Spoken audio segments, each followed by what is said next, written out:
Shabbat Shalom. Shabbat Shalom. Welcome back to Stream of Wisdom, Norfolk, Virginia. Live for Sabbath morning class. We ask that everybody like, share the stream, the link for the class. We're going to start with the opening Sabbath prayers. So first three brothers are going to get up and start the Sabbath prayers. So what we do for Sabbath class, we go over the Sabbath reading. So we're going to go over 3 chapters, which are Genesis 9, 10, and 11 for this week.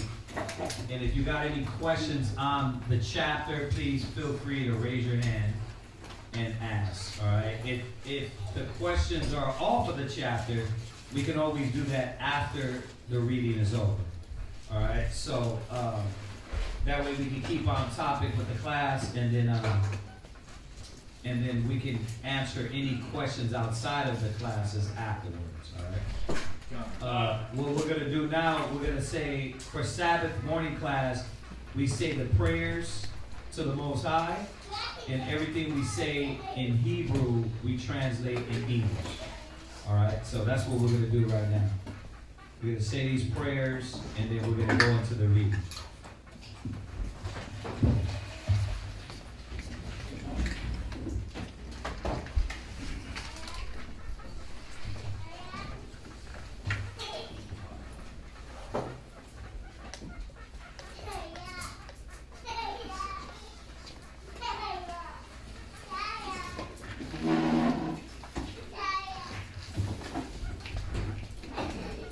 Barakatay Hawa, Bahasham Yahushua, Ahawa'a, Natananaw, Awar, Zaywan, Bawada, Aman.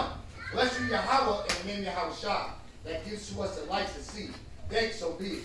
And the light represents the knowledge, wisdom, and understanding of the Most High. You can find it in the book of Matthew, chapter 5, verse 16. Yeah. Barakatay Hawa, Bahasham Yahushua, Ahawa'a, Natananaw, Raya, Nayachacha, Bawada, Aman. Bless you, Yahweh, in the name of Yahushua, that gives to us the sweet savor. Thanks, so be it. And our prayers represent that sweet savor going up to the Most High. You can find it in the book of Psalms, chapter 141, verses 1 and 2.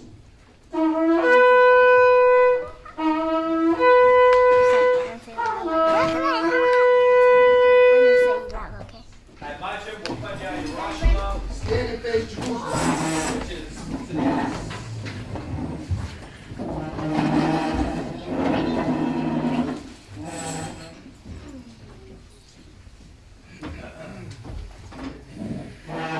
Barakatay Hawa, Bahasham Yahushua, Ahawa'a, Natananaw, Ashabah, Bashalom, Bawada, Aman. Bless you, Yahweh, in the name of Yahushua, that gives us the Sabbath. Thanks, so be it. This is Psalms 121. We're going to say it in Hebrew and then in English. Anashah, Ayen Yam Yah, Au, Aharyam, Na'ayah, Yabu'ah, Aizoria, Yabu'ah, Na'yahawah, Na'aisha, Shemayim, Wa'aratzaza, La'ah, Yonatan, Lamawat, Regoya, Yala'ah, Nawam, Shashawamor, Yasha'ala, Yahweh, Shemoria, Yahweh, Tazawya, Ayil, Yam Yayad, Ashamash, Yala'ah, Hakayah, Bayawam, Wala'ah, Alabanah, Balayala, Yahweh, Yashamoria, Makol, Rai, Yashamor, Napasha, Yahweh, Yashamor, Awalakya, Wabawa'aya, Ma'itan, Walam, Aman. This is Psalms 121 in English. I will lift up my eyes unto the hills, from which cometh my help. My help cometh from the Most High, which made heaven and earth. He will not suffer thy foot to be moved. He that keepeth thee will not slumber. Behold, he that keepeth Yasharallah shall neither slumber nor sleep. The Most High is thy keeper. The Most High is thy shade upon thy right hand. The sun shall not smite thee by day, nor the moon by night. The Most High shall preserve thee from all evil. He shall preserve thy soul. The Most High shall preserve thy going out and thy coming in from this time forth and even forevermore. Amen. Amen. Shemai, Shemai, Yasharallah, Yasharallah, Yahweh, Yahweh, Allahayanawa, Allahayanawa, Yahweh, Yahweh, Achad, Shemai, Shemai, Yasharallah, Yasharallah,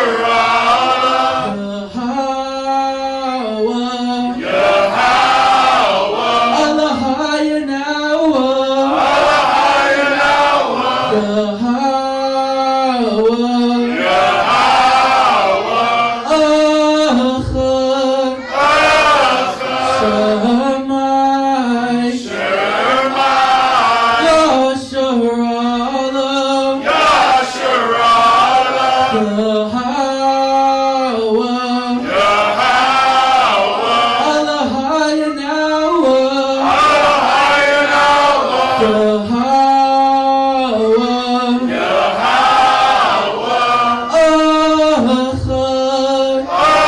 Achad. The book of Mark, chapter 12, verse 29. And Yahushua answered him, the first of all the commandments is, Hear, O Yasharallah, the Most High, our power is one Lord. This is the Our Father's prayer in Hebrew. We'll say it in English as well. Abanawa, Bashamayim, Kudash, Hayah, Shemka, Yahweh, Malakwaka, Taba'ah, Ratzazaka, Hayah, Aisha, Ba'aratzaza, Kawa, Bashamayim, Natalanawa, Nachum, Ko, Yawam, Masalachna, Masalachna, Kawawath Yanawa, Wala'ah, Kabayanawa, Barasawan, Abo, Awashaynawa, Mayan, Rai, Kaya, Laka, Amalakwa, Waha'ala, Wahabta Pa'ara, Ma'aiwalami, Aman. This is the book of Matthew, chapter 6, verse 9 in English. After this manner, therefore, pray ye, Our Father, which art in heaven, hallowed be thy name. Thy kingdom come, thy will be done in earth as it is in heaven. Give us this day our daily bread, and forgive us our debts as we forgive our debtors. And lead us not into temptation, but deliver us from evil. For thine is the kingdom, and the power, and the glory, forever. Amen. Amen. Ha'ashara, Ha'tazawa, The Ten Commandments. Number 1. La'a, Yahaya, Laka, Alahayim, Akarya, Apanya, Thou shalt have no other powers before me. Number 2. La'a, Aisha, Puso. No, I'm sorry. La'a, Ta'aisha, Laka, Puso, Wala'a, Ma'ibadam. Thou shalt not make unto thee any graven image, nor serve them. Number 3. La'a, Talakwaka, Sham, Yahweh, Bashawa. Thou shalt not take the name of the Most High thy power in vain. Number 4. Zakar, Ayawam, Hashabah, Lakodashwa. Remember the Sabbath day to keep it holy. Number 5. Kabad, Abaka, Wa'amaka. Honor thy father and thy mother. Number 6. La'a, Tatazarach. Thou shalt not murder. Number 7. La'a, Tana'a. Thou shalt not commit adultery. Number 8. La'a, Tagana. Thou shalt not steal. Number 9, la'a, ba'ayna, shakur. Thou shalt not bear false witness against thy neighbor. Number 10, la'a, takama, kol, ashara, lara'ika. Thou shalt not covet anything that is thy neighbor's. S.O.W, which means to be seated.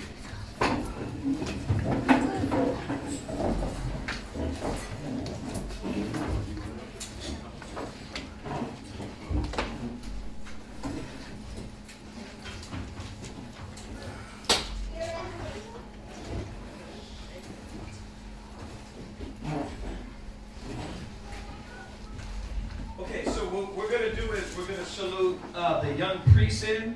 We get 7 priests that come up that read. They're young, aspiring priests. He's going to say his name. He's going to say his nation.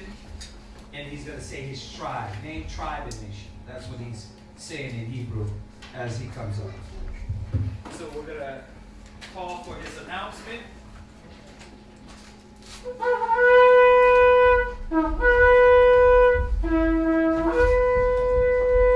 Harak, Shamashah, Aparayim, Bani Yasharala.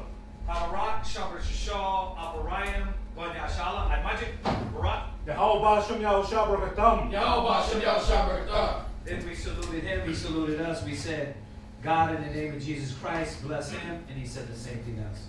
So we're just translating because the scriptures say translate, right? If you speak in another language. All right? Okay.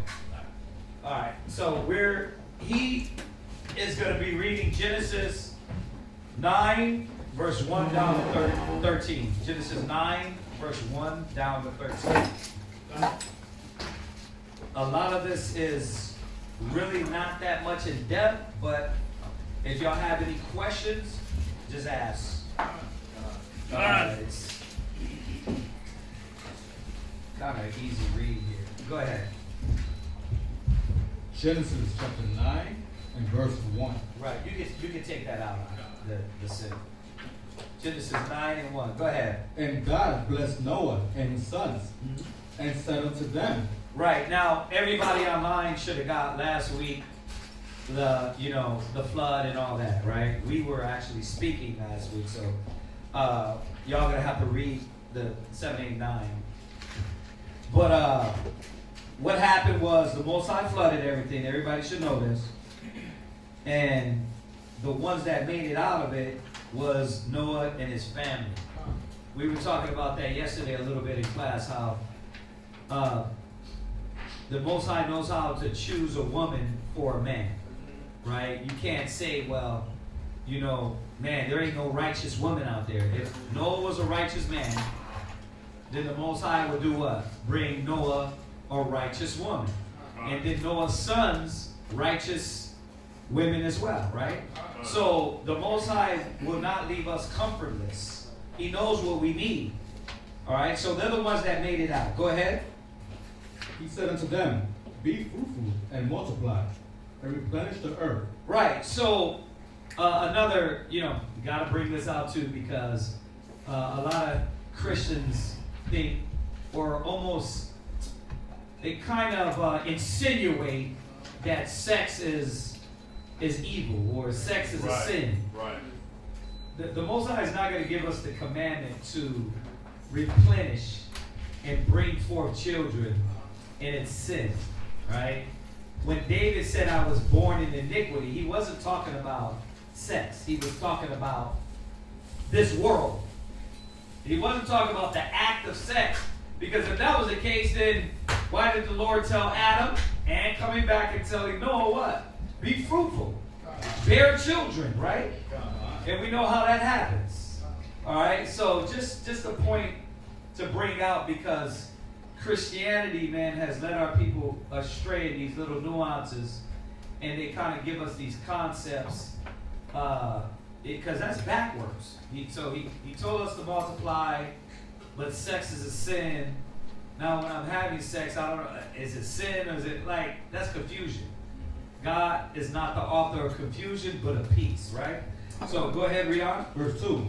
And the fear of you and the dread of you should be upon every beast of the earth. Right, that sounds familiar, because when we went over Genesis, what did he do to Adam? He gave him dominion, right? So just think about it. The Most High had a spirit on man to where we weren't afraid of animals. We had the dominion and power over these creatures. We weren't running from no dogs and no lions. We had dominion, power over them. Right? Go ahead. And upon every fowl of the air, And any fowl of there. Go ahead. upon all that moveth upon sea, Uh-huh. and upon all the fishes of the sea, Right. into your hand are they delivered. Right. Every moving thing that liveth shall be meat for you. Right. Now, I know y'all know this, but maybe for precept's sake and for the new sisters that's joining us today, Adam had the law. So if Adam had the law, that means what was carried down to Noah? He had the law. So that's why, like I said, we missed it last week, but y'all know it anyway. That's why it says to grab 2 of the clean and unclean animals, right, into the ark, because Noah knew what to eat and what not to eat as well. They weren't just eating anything. Now, did they have the written law? No, they had a verbal law that was given from the Most High to Noah, for the oral law, right? From Adam all the way down to Noah. So they knew what to eat. They weren't just eating anything. Watch, it's going to go on and show us as well. Go ahead. Every moving thing that liveth shall be meat. Shall be what? Shall be meat for you. Right. So you're like, see, everything, you could eat everything. Yeah, but he knew what was good and what was not good to eat. Go ahead. Even as the green herb. So at this time, before the flood, it was only what? We was eating the herbs. After the flood, he said, okay, now you can go ahead and partake in meat, right? Lawful meat. Go ahead. As the green herb have I given you all things. Go ahead. But flesh with the life thereof But flesh with the life thereof, which is the blood thereof, shall ye not eat. And where is that? That's in the law. That's in the written law. That was in the verbal law. We knew we weren't savages, and we were just going to give me that red piece of meat with blood in it. We didn't do that, right? Please put your phones on mute. Put your phones on mute. All right. So read that, Leviticus 3 verse 17, to show that this was in the law. Like Noah knew the law, Adam knew the law, and all we got when Moses came about was written, that verbal law, that oral law, written down in stone or on paper, right? Yes. I know you know this, but you said 2 by 2. Yeah. The clean animals was by 7, and the unclean was 2 by 2. Okay. Thank you for correcting me. Perfect. So, yeah, I was paraphrasing wrong. But right. So the clean was By 7. 7. And then the unclean 2 by 2. Yeah. Water for correcting. Even though it's a little error, no, we need to correct that. And then we can go there if we have to. All right, go ahead. Leviticus chapter 3 and verse 17. Uh-huh. It shall be a perpetual statute for your generations throughout all your dwellings, Right. that ye eat neither fat nor blood. Right. You see that? So it should be, this is Leviticus 3 verse 17. It should be a perpetual statute for your generations throughout all dwellings. That we wouldn't do what? That ye eat neither fat nor blood. Right. So we weren't eating the fat. We weren't eating the fat or the blood. Right? So what happened? Can you read that again? Yeah. It shall be a perpetual statute for your generations throughout all your dwellings, that ye eat neither fat nor blood. Yeah. So where we lost at? That second word, that we eat. Neither fat Neither fat nor blood. blood. Oh, the way you said it sounded like meat. No. I heard blood. We're just going No, on here. when he said neither, Neither. Yeah, it sounded like you His said accent. Neither fat or blood. I'll ride with him on his accent. I heard neither fat nor blood. So we weren't supposed to eat fat or blood. So all the America told you to eat it rare, medium rare, where it's still bloody in the center. That's not good. Well, that's the best type of meat. No, it's not. That's not good for you. It's not good for you, and neither is it according to the commandments that the Most High gave us. Yeah, Aaron. Is Leviticus 3 and what? 3 and 17. Go to Deuteronomy 12 and 23. And then somebody might want to give me Acts 12 and 28. Right. These are just verses to show that what Noah was doing was no different that Adam was doing. And then when the written law was written down, guess what? It was all in accordance of what they were doing. Right? Right. So, yeah, Aaron. As far as like marrow out of the bone, like chicken, can we eat that too? Like, The marrow. you know, like you crack. No, we didn't eat the marrow. I mean, That's what? That's where blood is created. Yeah, in the like, marrow. That's Yeah. when I was growing up. That's something. I know. That's something my people- I know. Judah loves that marrow. They want to get down to the root. Yeah. My grandma. Judah, Benjamin, yeah. Tear that up. Yeah, you don't leave any piece of meat on that shit, boy. What's wrong with you? Yeah, I can tell when brothers eat chicken and then us 9.5 eat chicken. It'd be different. It'd be different. Wasting food. Yeah, you always do. Right, go ahead and read that. Where you at? Deuteronomy chapter 12, verse 23. Go ahead. Only be sure that thou eat not the blood, Right. for the blood is the life, and thou mayest not eat the life with the flesh. Ugh, yeah. So you see that? So you weren't supposed to mess with and eat the blood, drink the blood. The Most High is not with that. Y'all see that? Okay. Go to the New Testament just to reconfirm. What were they teaching the apostles? Acts 15 and 28. What were they teaching the apostles? Well, because you got Christianity to tell us what the law, that was back in the days. No. Morality, civility, righteousness is eternal. There ain't no, all of a sudden we can be lawless. Right? Read that. Acts chapter 15 and verse 28. Read with some power. All right, go ahead. For it seemed good No, to... try it again.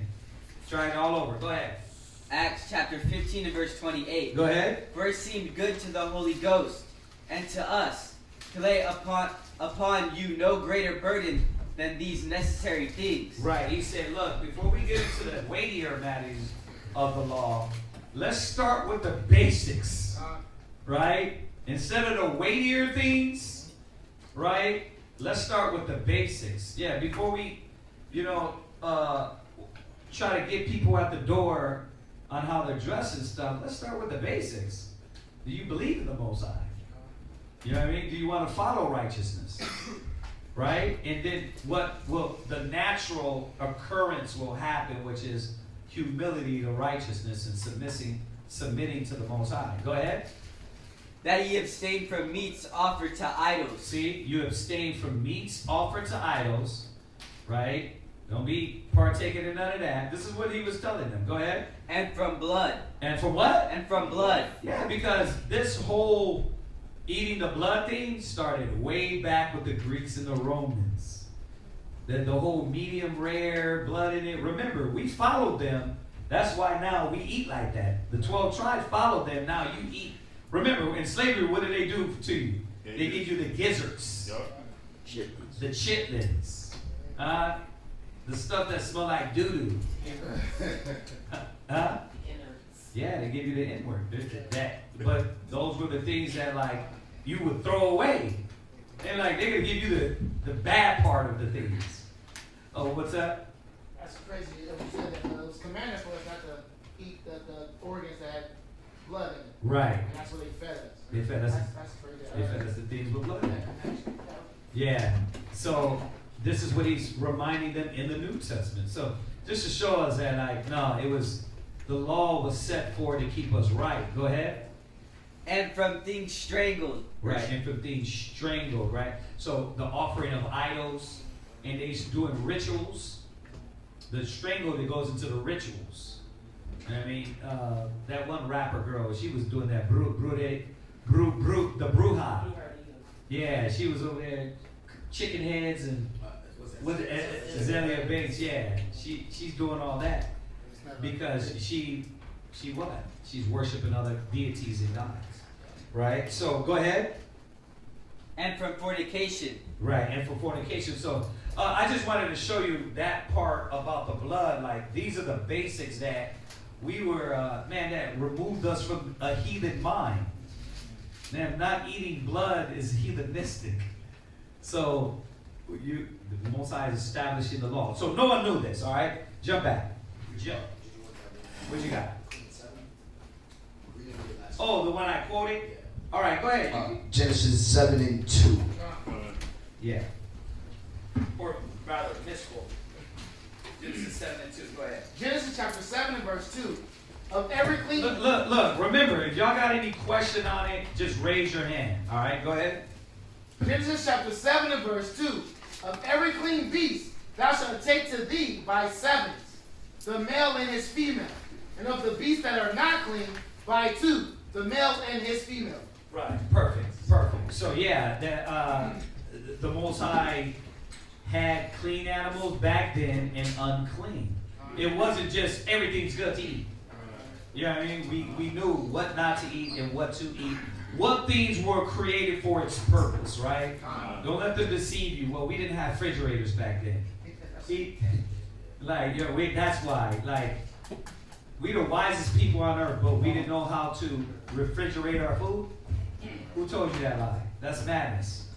You're the wisest people. I give you laws and commandments, but you didn't know how to brush your teeth and you didn't have refrigerators. Yeah, you don't know how to preserve your food. We've always had ways to preserve our food. It wasn't. We gotta stop thinking like the so-called white man, because remember, they want to tell us their science, their history, their idea is when civilization started. And we know that's a lie with basic history, right? All right, come on, read. Let's jump back. Genesis chapter 9 and verse 5. And surely your blood of your lives will I require. At hand of every beast will I require it. And at the hand of man, and at the hand of every man's brother will I require the life of man. Whoso sheddeth man's blood, by man shall his blood be shed. So in the law, we're not going to go too deep in this because this will take off the whole topic. But the law was there was no pass. You was put to death if you took a man's life. And of course, according to the law, you had to investigate and you had to judge properly. So I'm not saying that we didn't do that. Of course not. We did everything properly. But at the same time, there was the death penalty for taking a man's life. There ain't no, we gonna keep you in jail for 100 years. No, you was put to death. So go from there, go to, just once again, in the law, just to show, the reason why I'm doing this is to show that Noah had the law.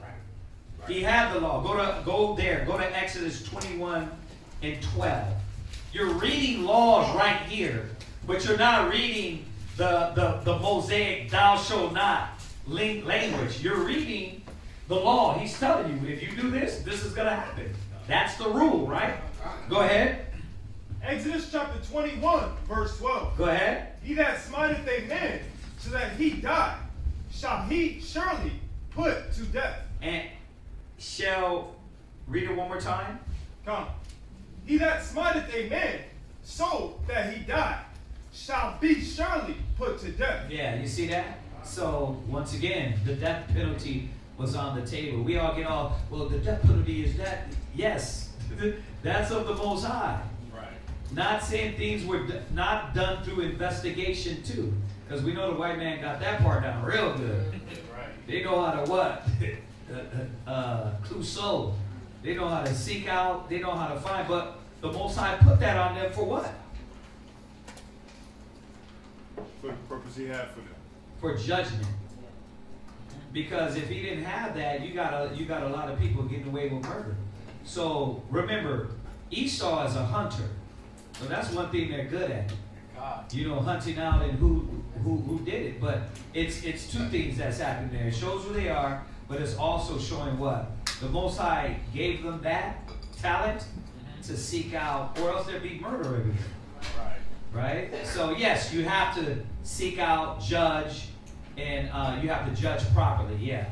It also shows that the laws, that our laws, they use a little bit of it, but it's twisted. Yeah. But you still see like, okay, what this comes from? It comes from the Bible, exactly. Very good point. The thing is that, remember, America at one time, they proclaimed to be a God-fearing people. Right? In God we trust. Now, it was a bit, hold on. Start getting excited. It was very short, right? It was very short-lived. And brothers were like, oh, right? But it was very short-lived. But their idea was, it was supposed to be in God we trust until their God became gold, oil, and drugs, right? It ain't no more the Most High, because they took the Bible out of everything. So, yeah, at one time they were supposed to, and that was very short-lived. So you would see that, like a lot of laws of the Bible, they use those and then they have their amendments, right? At one time, homosexuality was a sin. It was wicked. It was wrong, even in the eyes of society.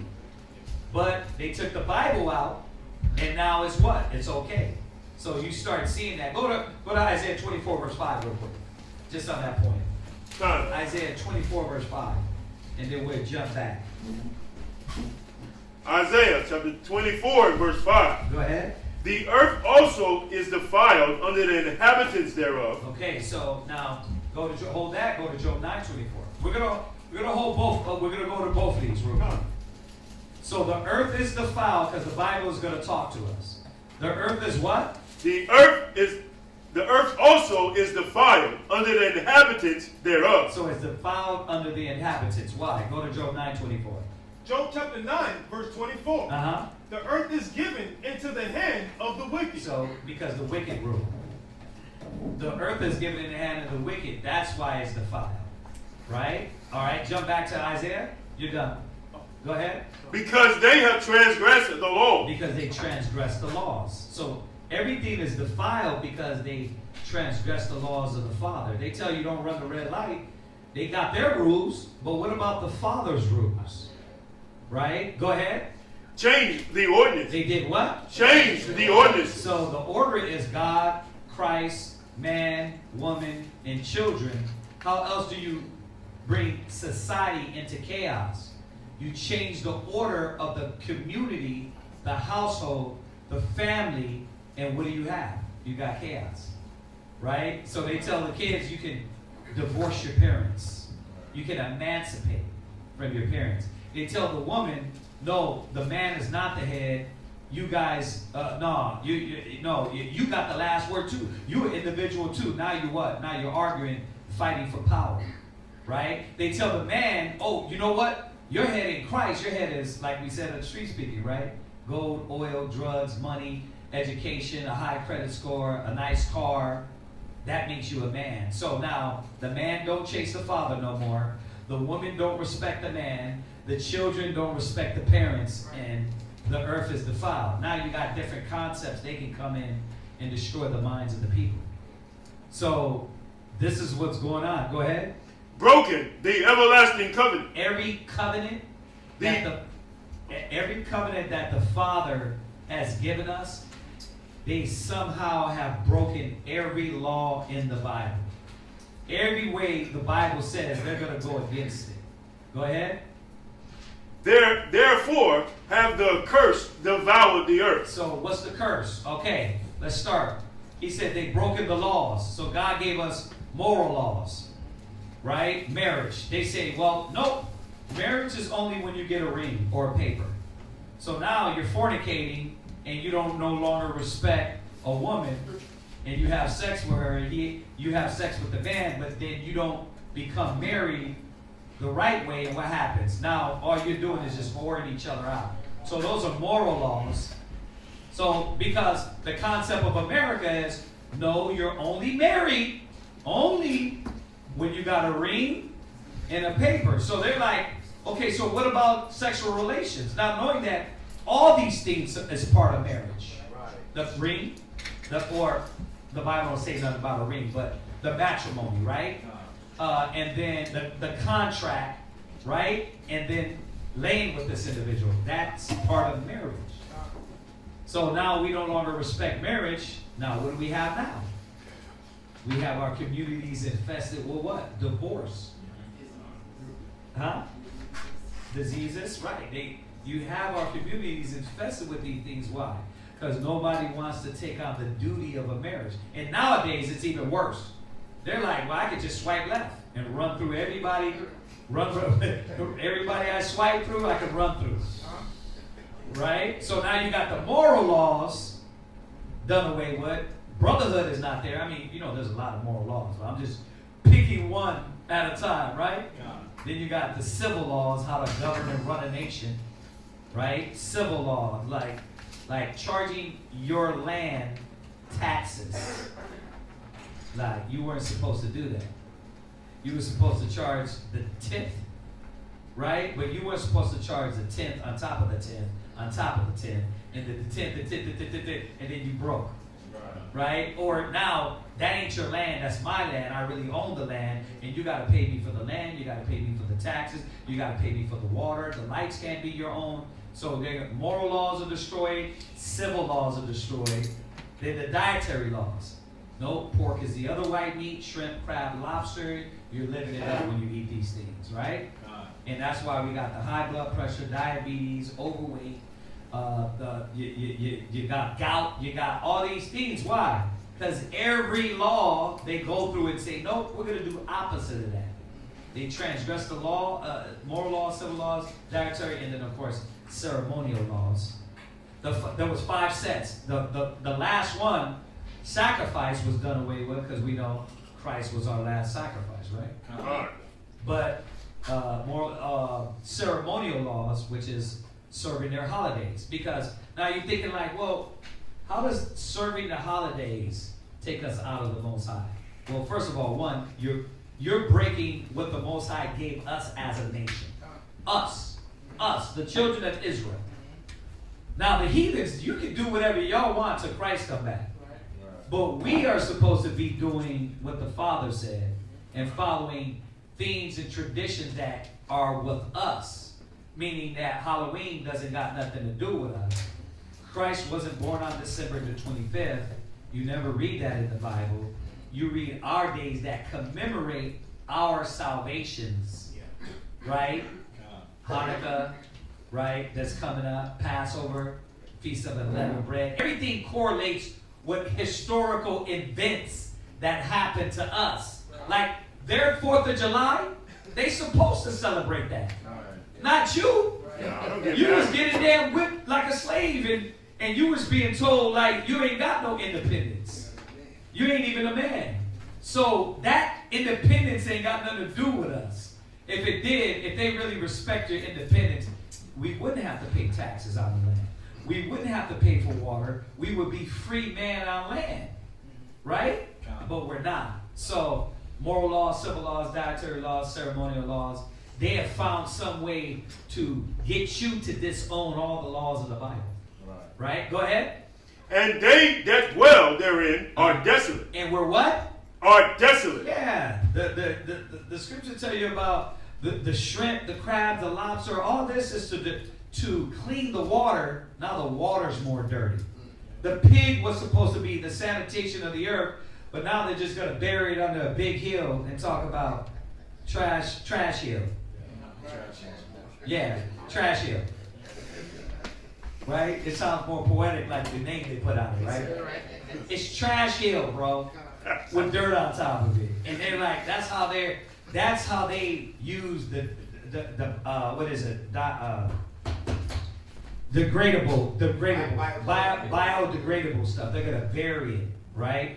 They're gonna bury it and they hope it go away.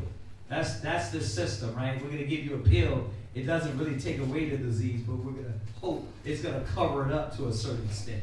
But it doesn't fix the things that we got problems with. See? And if we did it the right way, then we would live in health. So Moses, Adam, Noah, they all had these rules and laws. Just jump back. That's good. That's good on that. Go back. Genesis chapter 9, verse 6. For in the image of God made he man. Verse 7. And you, be ye fruitful and multiply, bring forth abundantly in the earth. Yeah, bro, that's obviously, if those are the only people left during that time, right? There had to be some fruitful and multiply. It had to be. You got 8 souls left. Everybody washed and dead. Washed away. So you got 8 souls that had to reproduce and bring forth, right? Yeah, what happened? There's a question online. Yeah, what's the question? In Genesis chapter 3, are the fowls unclean? Yeah, there's unclean fowls. Yeah, absolutely. There's unclean fowls. When you go to Leviticus 11, it goes through the unclean fowls of the air. Like, you're not supposed to eat a bat. And you're saying hell no, but some heathens think a bat is a delicacy in Sweden. Right? What's that, Aaron? Are we supposed to eat duck because of the web feed? Right? It says The duck?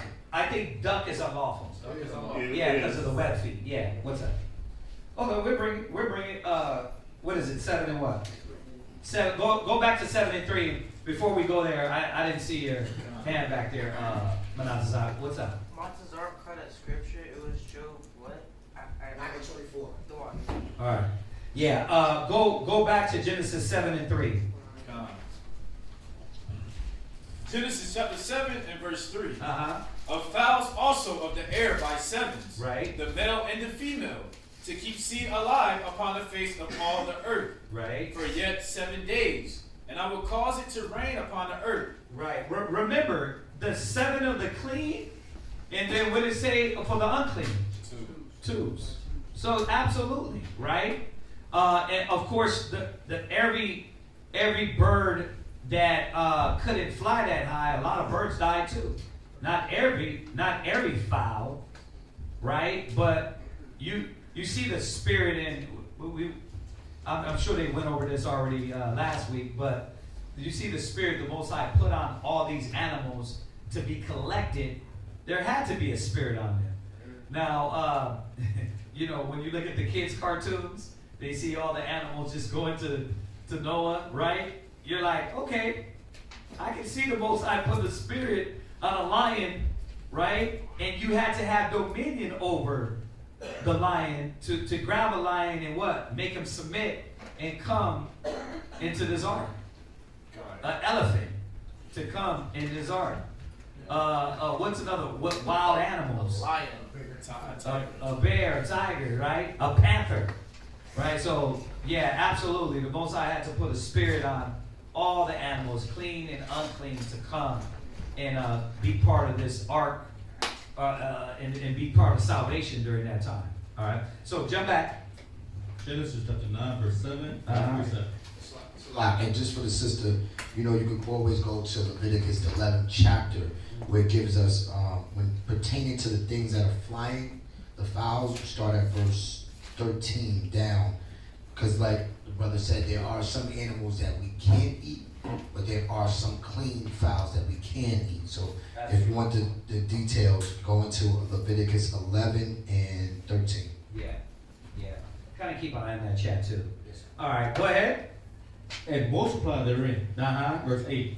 And God spake unto Noah and to his sons with him, saying, And I, behold, I establish my covenant with you, and with your seeds after you, and with every living creature that is with you, of the fowl, and of the cattle, and of every beast of the earth with you, from all that go out of the ark. So we're going to find out what that covenant was.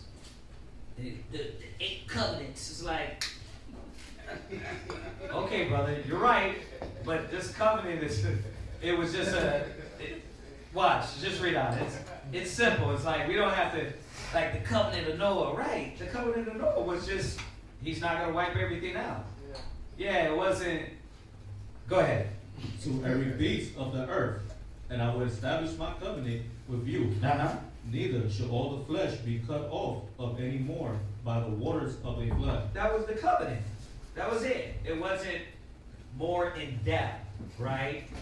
It wasn't like when you go to our contract, is a lot more in depth on what was required of us. This was just the Most High saying, look, I'm gonna make this covenant with you and pronounce that I'm not gonna destroy the earth no more with water, right? He didn't say it wouldn't get wet. He just said, I won't destroy the whole earth with water, right? Because we know the Most High is still using the floods to take things out, but not destroy the whole earth.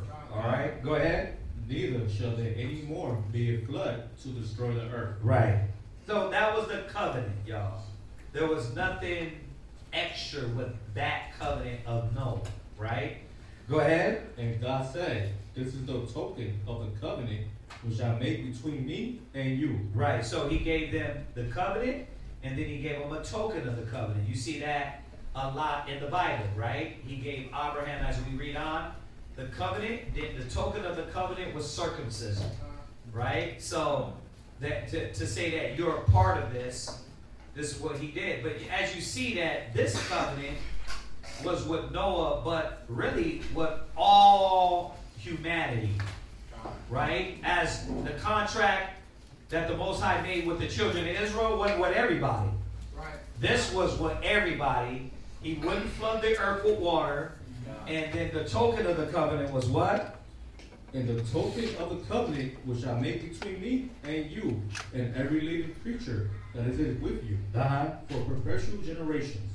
I will set my bow in the cloud. Right. So the rainbow, right? The rainbow wasn't the gay communities to steal and be like, that's our colors. It was for all man to know, right, that he wouldn't destroy the earth again with a flood. That was the token of the covenant, right? This is simple. Go ahead. And it should be for a token of a covenant between me and the earth. Mm-hmm. Right. All right. Next reader. Come on.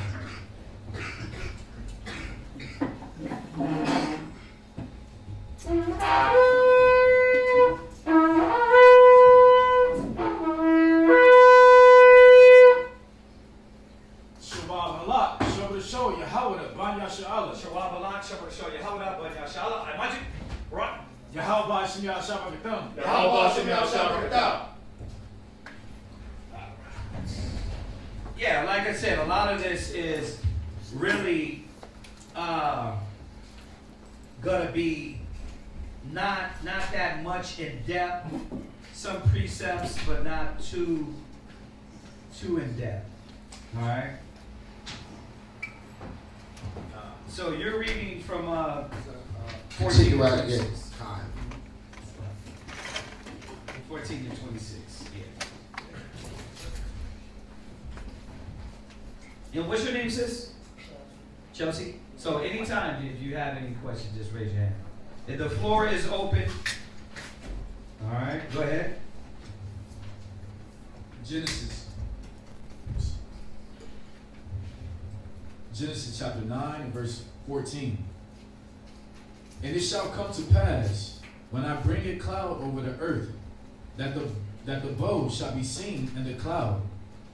And I will remember my covenant, which is between me and you, and every living creature of all flesh. And the waters shall be no more slop, and the waters shall no more become a flood to destroy all flesh. And the bow shall be in the cloud, and I will look upon it, that I may remember the everlasting covenant between God and every living creature of all flesh that is upon the earth. And God said unto Noah, this is the token of the covenant which I have established between me and all flesh that is upon the earth.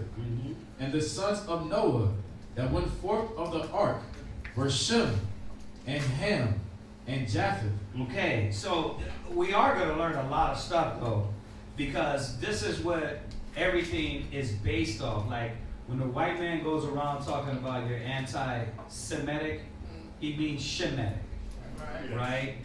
He's talking about from the lineage of Shem, which people don't read. Yes. We have no idea what that means. We don't know the historical background of that, so we don't know that we are Shemitic. You can't say somebody's anti. That's like saying you make a black joke and saying you're anti-black, but you are black, right? We are Shemitic, so you're not the only family of Shem, right? So that's what we're going to find out as we read down here. Go ahead. And Ham. Right. So Shem, Ham, and Japheth. Sham, Ham, and Japheth, which is Shem. Sham means name. Ham means hot, right? Yeah, Ham. And you can double check that because I'm just going off from memory. And then Japheth is, it should be beautiful, right? So those were his 3 sons. Go ahead. And Ham is the father of Canaan. So Ham is the father of who? Canaan. Canaan. So Ham, right? We're gonna find out that who these people are. You're gonna learn a lot of things about all these people that's claimed to be what they are, right? We're gonna learn. Go ahead. These are the 3 sons. What you got? For Japheth, Yeah. you got opened. Open? Ah, you gotta check that. Okay. You gotta check that again. We gotta check. Do the three sources. Yeah, go ahead. What you got? Oh, Ham. Are we there? Are we there yet? No, we're not there yet. Right? Yeah, Ham is hot. Right. Ham is hot. Calm. Yeah. Right, is hot. For Shem is Name. Yeah. Sham is Yeah. name. Yeah. Yeah. Okay, go ahead. These are the 3 sons of Noah, and of them was the whole earth overspread. Right.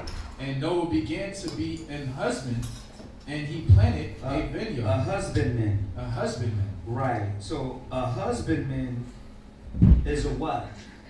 Brothers should know this well. Servant. No. What? Servant. Husbandman. Nobody got the joke. It was a Bible joke. Nobody got it. But husbandman. Look.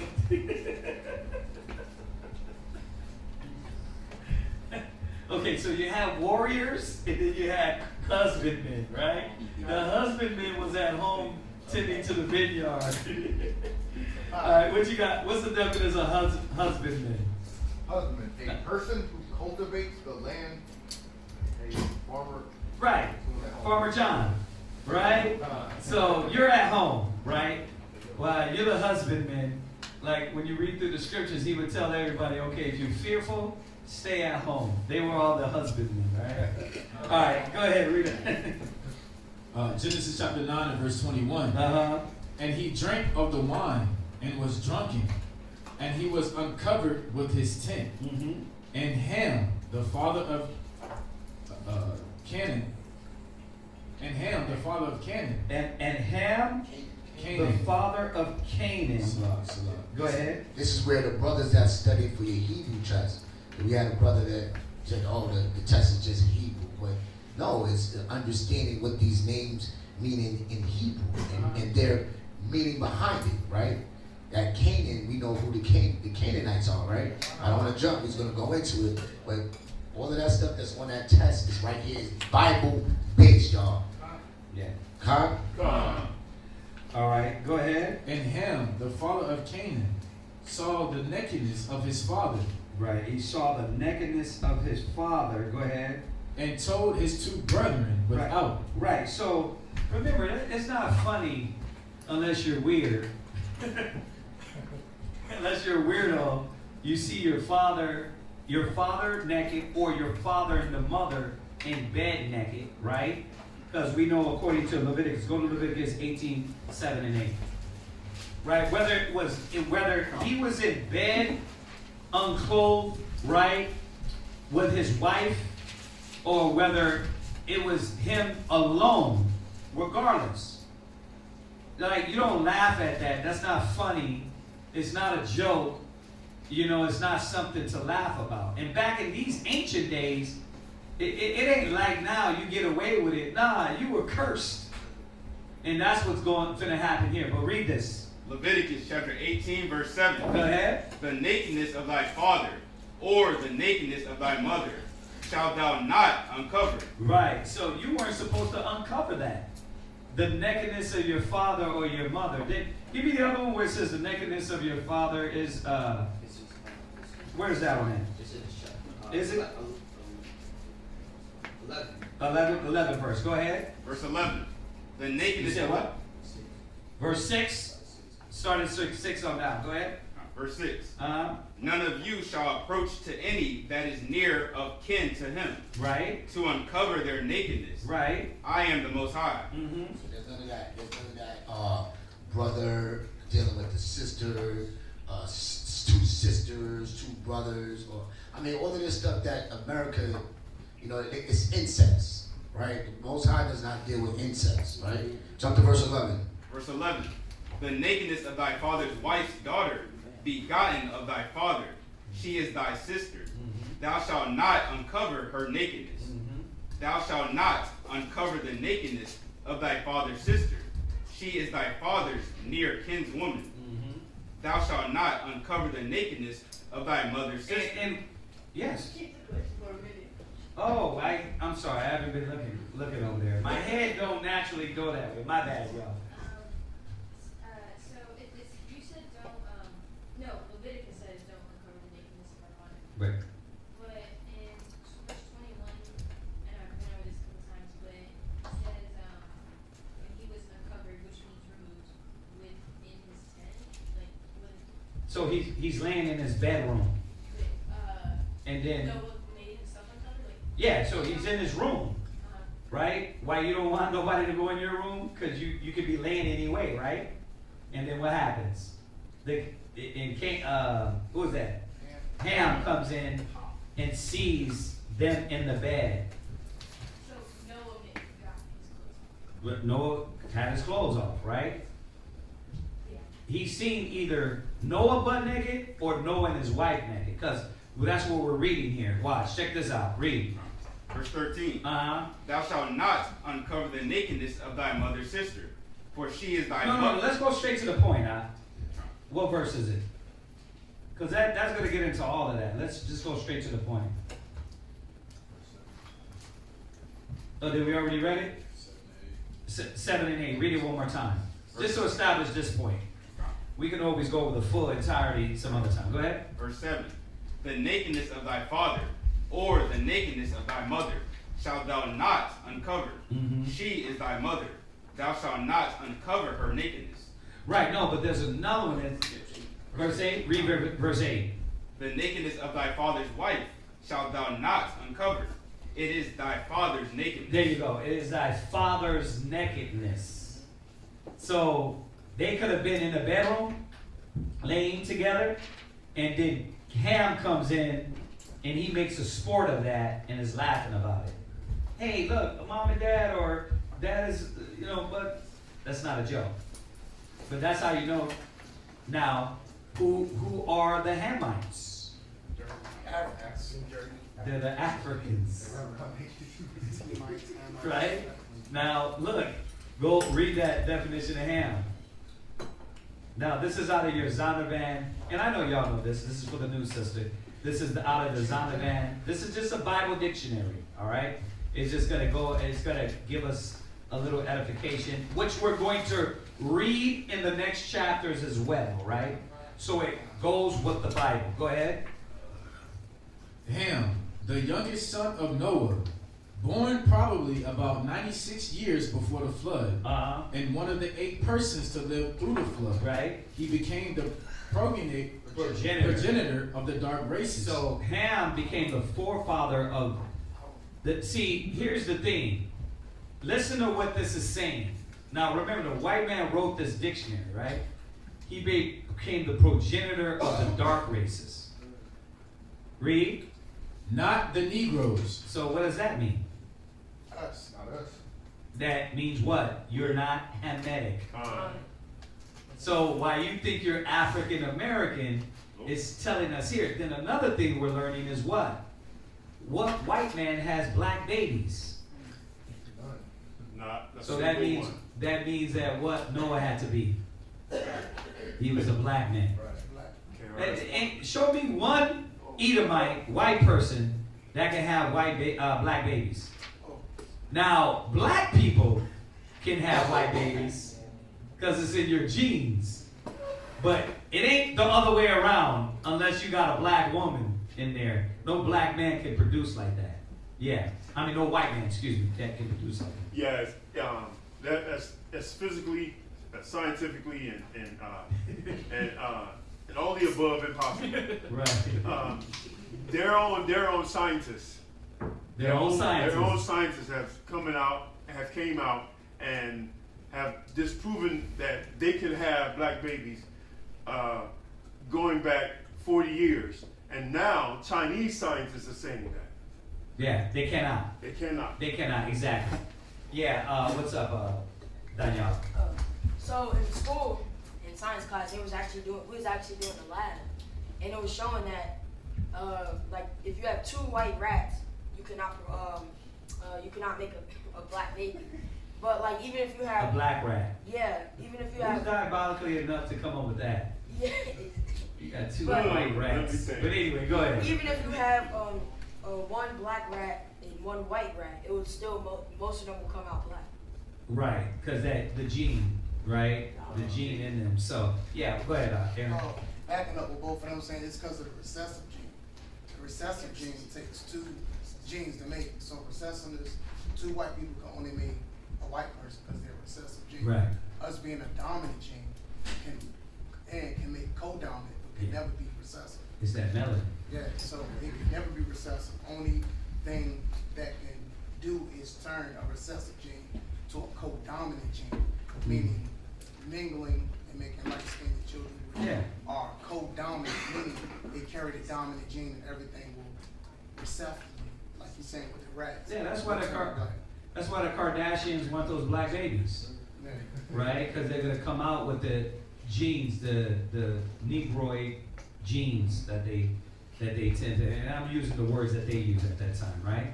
But they want that dominant gene, that God gene, right? They want the kids to come out with the big lips, the big butts, the brown skin, that way they don't get burnt in the sun, right? And when you look at all of the tribes of Israel, yes, a lot of us were raped, but we derived from different shades of brown, right? So yeah, Danielle. It's actually coming out. It's called CRISPR something 9. But basically, like, they can change their DNA to make the baby look like whatever they want. Yeah, and now they can because they're what? Frankenstein, mad scientists. They could split genes. That's the only way. But naturally, right, bro? They got it now to where from what I've seen, that they can create a baby without sperm. This is what they're doing. I don't know. What does that mean? I've heard that. I got to do more research on that. But how could you do that? But they're mad scientists, huh? Bone marrow babies? They come out weird. Huh? They were talking about like the bone marrow babies in 2020. Bone marrow babies. Bone marrow baby. Yeah. Like, is that the same thing like what the Sicilians did with the Huns, where they kept genetically having babies that were dark skinned, they would kill the babies until they had light skin or white babies. And then they kept doing that and to weed them out. Yeah, to weed out. That's how they got.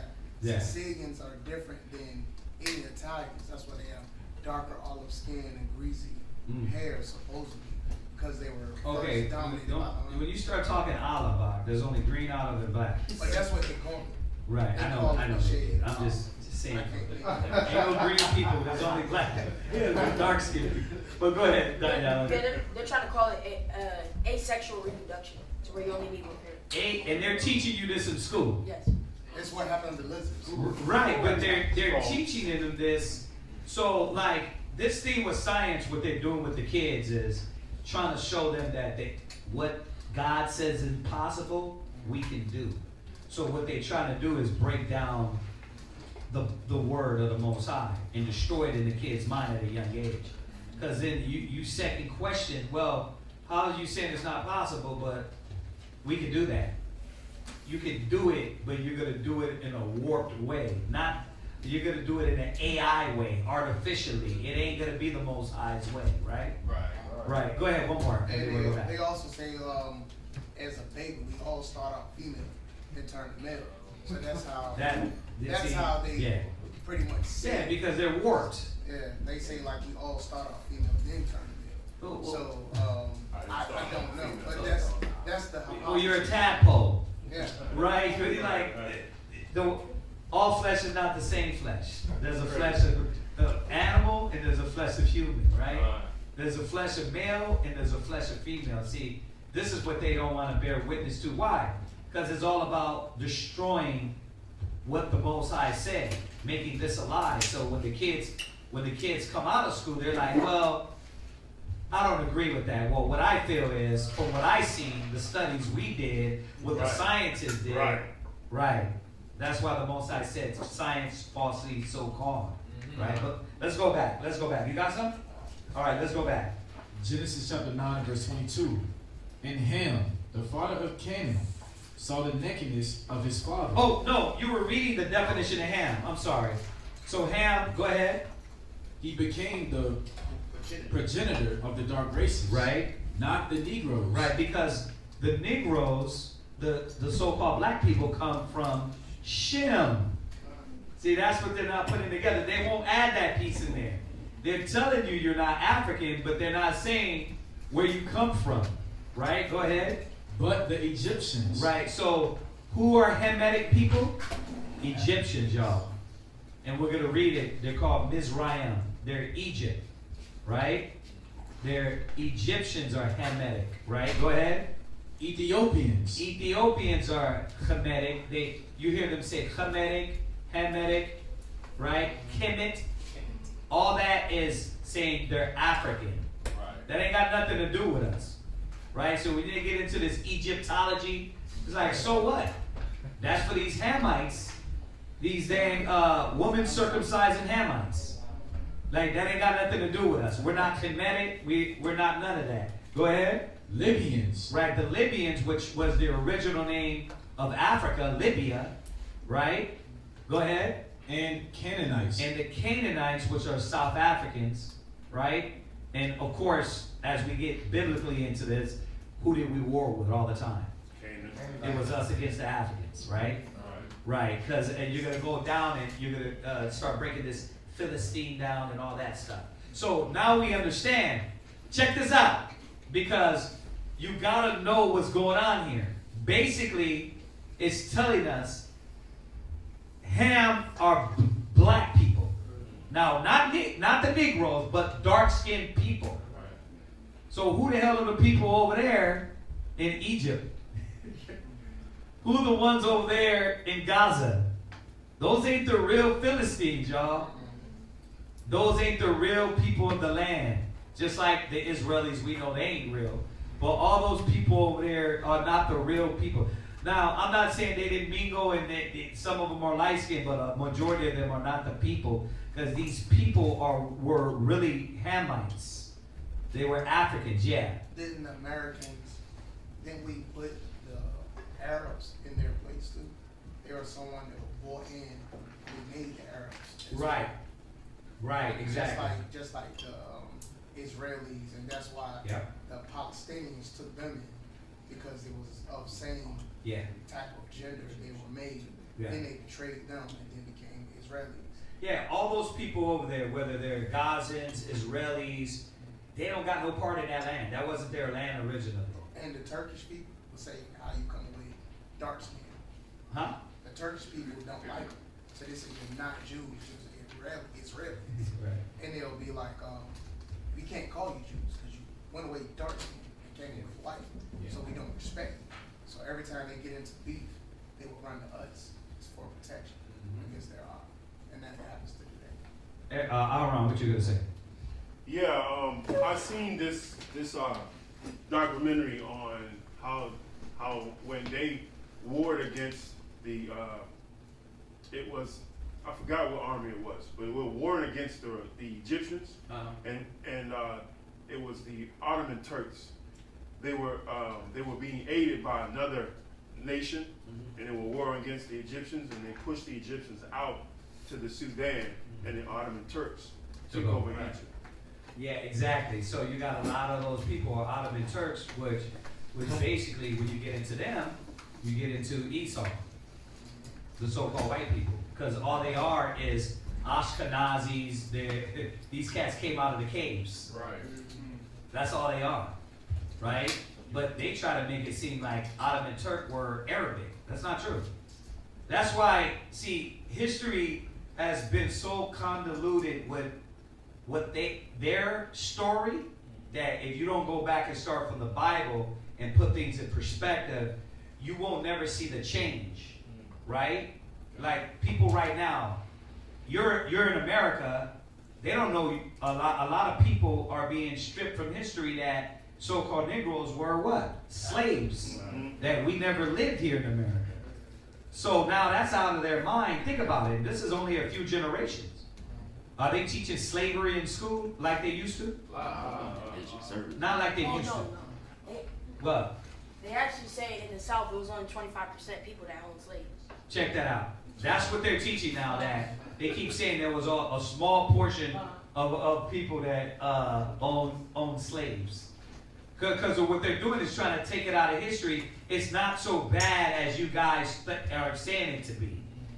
And that's what the bro, the left and the right are saying. Yeah. What's that? I think, yeah. What's up? Not Zach. Yeah, I'm about to say, when I was in high school, public school, we only touched on it a little bit in world history too. When I got to private school, they didn't touch on it at all. Oh, really? Yeah, that's when I was in high school. That's crazy. That was a few weeks ago. Yeah. I'm just messing. Yeah. As people, we already been classified like 5 times. So they really got us as 2 nations, American and African, which is like impossible. Yeah. So you can't be from 2 nations. You can't be Irish and Scottish. You can't be Canadian and something else. You're going to be from 1 nation. So that's kind of crazy. Yeah, that's why they're redefining and changing definitions. See, because now they can say who you are. It's madness, man. But to keep us lost. 5 times. To keep us lost. To keep us not caring. Then they come back. Nationality doesn't matter. You deal with these Christians. Oh, that doesn't matter. The truth matters. Truth. Right? So it does matter who we are. Yeah. God, this is on slavery. So you know how they say black people own slaves? Yeah. Right. So I looked into it. Okay, so let's talk about that a little bit. Remember, Isabella, Fernand. Well, a lot of our people, like even when you go into Columbus, right? We're finding out these cats were Israelite. They were dark. So was there a lot of was there Jay-Z's during that time? Was there Oprah's during that time? Yes, So a lot of us, we were selling each other. Well, I'm not talking about. Remember, King James, was he a white man or black? Black. Okay, when did King James rule? I'll help you out. 1611 was when he got the Bible authorized, right? 1611. We were still ruling. Right? That's not that far. We started to be weeded out by Caucasians, right? After Constantinople fell, right? So we were ruling, right? Remember, Mozart, Socrates, Beethoven, these were black people. So there was a nobility that was doing their people wrong as well. So, go ahead, say what you're gonna say. No, I agree with you. Yeah, I know. During the time here in America, when slavery, the end of slavery, right? The abolishment of slavery. What was happening to our people is that the free slave men, right, when they had family, they couldn't free their family, right, because there was the things of they had to their freedomship was awarded to them, right, and so in order for them to free their family, there was this law that was created that kept them from being free. So they had to, it was called benevolent ownership. And so basically what they had to do was they had to take ownership of their wife, of their son and their daughter, of their grandma and grandfather, right, in order to escape having to pay taxes on you being free, right? And then also when you were free, you had to establish yourself. You had 2 years to establish yourself, and if you didn't establish yourself in that 2 years, you had to move. And so they had this law called benevolent ownership, to where this man could take ownership like a slave of his family in order to free them from the master. Now, why are you bringing that part out? That's interesting, but why are you bringing that up? Just because, we're talking about all the things that we're taught that have obscured our judgment on what happened to us, what things we did, what things we actually did, as far as what they tell us in history. Gotcha. Yeah. Gotcha. Okay. All right. Yeah. Very, very good points. I wanted to bring this out because as we get into this, it's important to know how to go through this Genesis and remind yourself, the people around you, that we're not from Ham. Even the white man knows that part, that who the Hamites. But what they're going to hide is that you're Shemitic, and what people of Shem are you, right? Because then I got to tell you that you're the sons of God. You go to Abraham, right? I just figured after you said 1611 Yeah. and the time of slavery, it never registered in my mind. They would kill us for reading. I never noticed how close those two events were to each other. Yeah.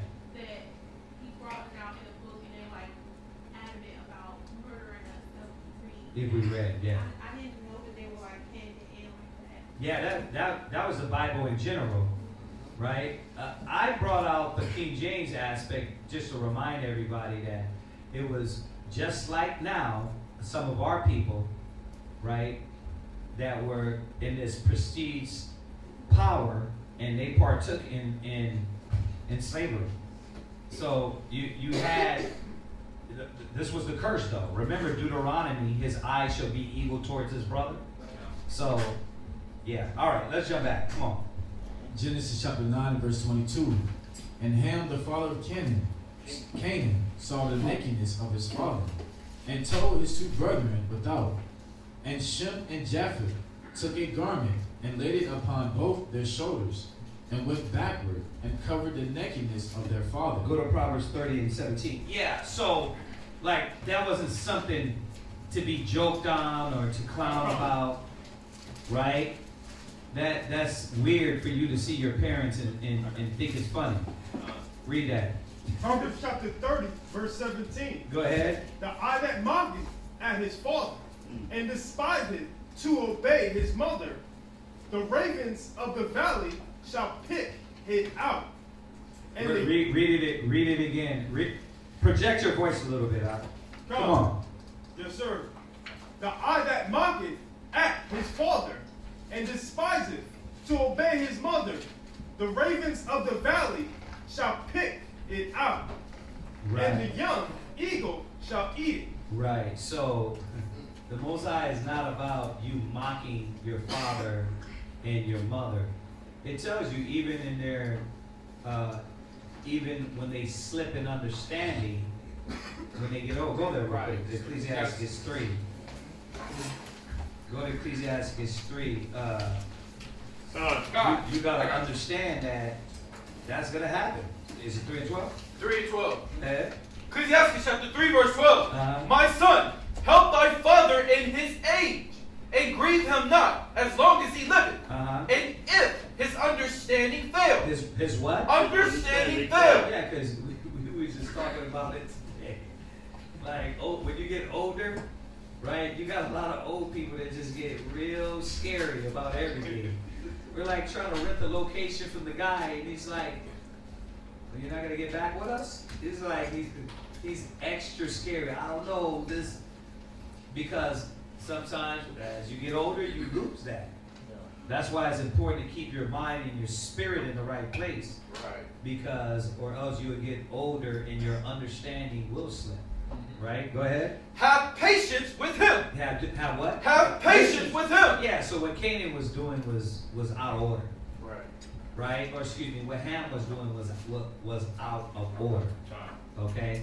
So the Most High wasn't with him, and that wasn't funny. It's not something you joke about. Go back. What?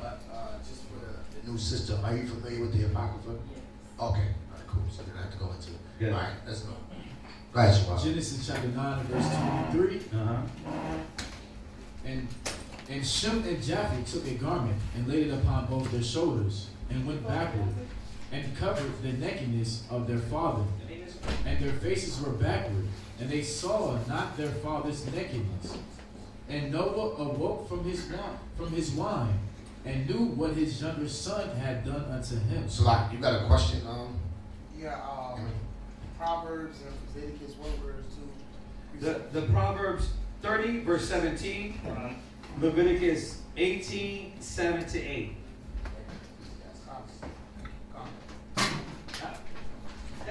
It's on the back table, I see. There's some on the back table back there. Yeah. Okay, you got those up? Okay, go ahead. And their faces were backward, and they saw not their father's nakedness. And Noah awoke from his wine, and knew what his younger son had done unto him. And he said, Cursed be Canaan, a servant of servants shall he be unto his brethren. And he said, Blessed be the Lord, God of Shem, and Canaan shall be his servant. And Canaan shall be his what? His servant. Now, look, this is a very important point here. Read 26 again. And he said, Blessed be the Lord God of Shem. Of who? Of Shem. Of who? Of Shem. I didn't say Ham or Japheth. Because he weren't their God.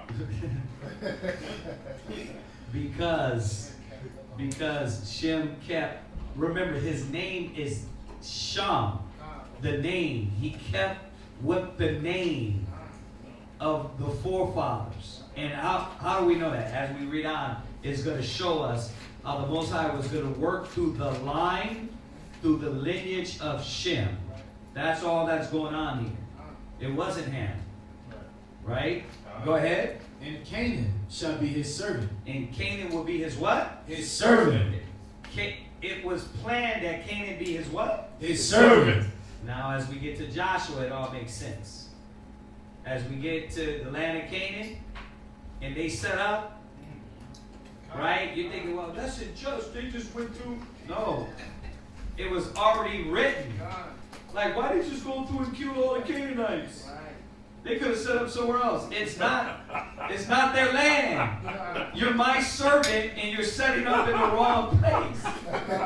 The Most High set it up like that. What happens is, people don't read in Genesis, and they don't understand that the Most High already made an agreement that was going to happen. You see that? Go ahead. All right, next one. Go ahead. Could you use Malachi 3 in 16, the precept about Shem name, meaning name. He kept. Read where you at. Good, read where you at. Bad explanation. No, just read it. You got it. Malachi chapter 3 and verse 16. Then they that feared the Most High spake often one to another, and the Most High hearkened and heard it.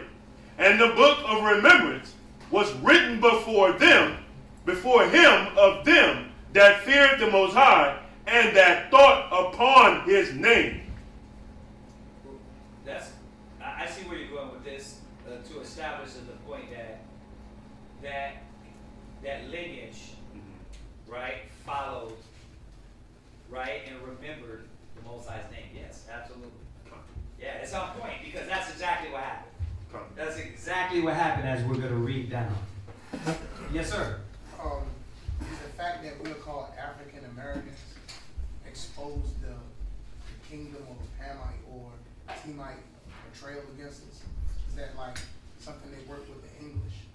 That's how we became that? Is that some type of teamship or something that they work together on? Absolutely. Psalms 83. Just come out. Like, that's one of the things I used to worry about.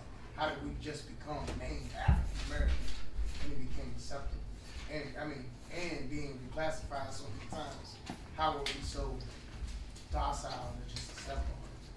I know we were slaves and we were whipped into it, but just to be reclassified as African Americans is crazy. Then when we find out, Africans get mad because they want to say that we're from Africa.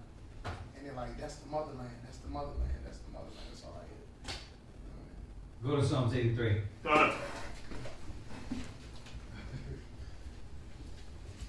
So yeah, to answer your question, yes, they were Confederate, right? They worked together on this, right? Yes, it was a plan. It's not a conspiracy, right? Read that.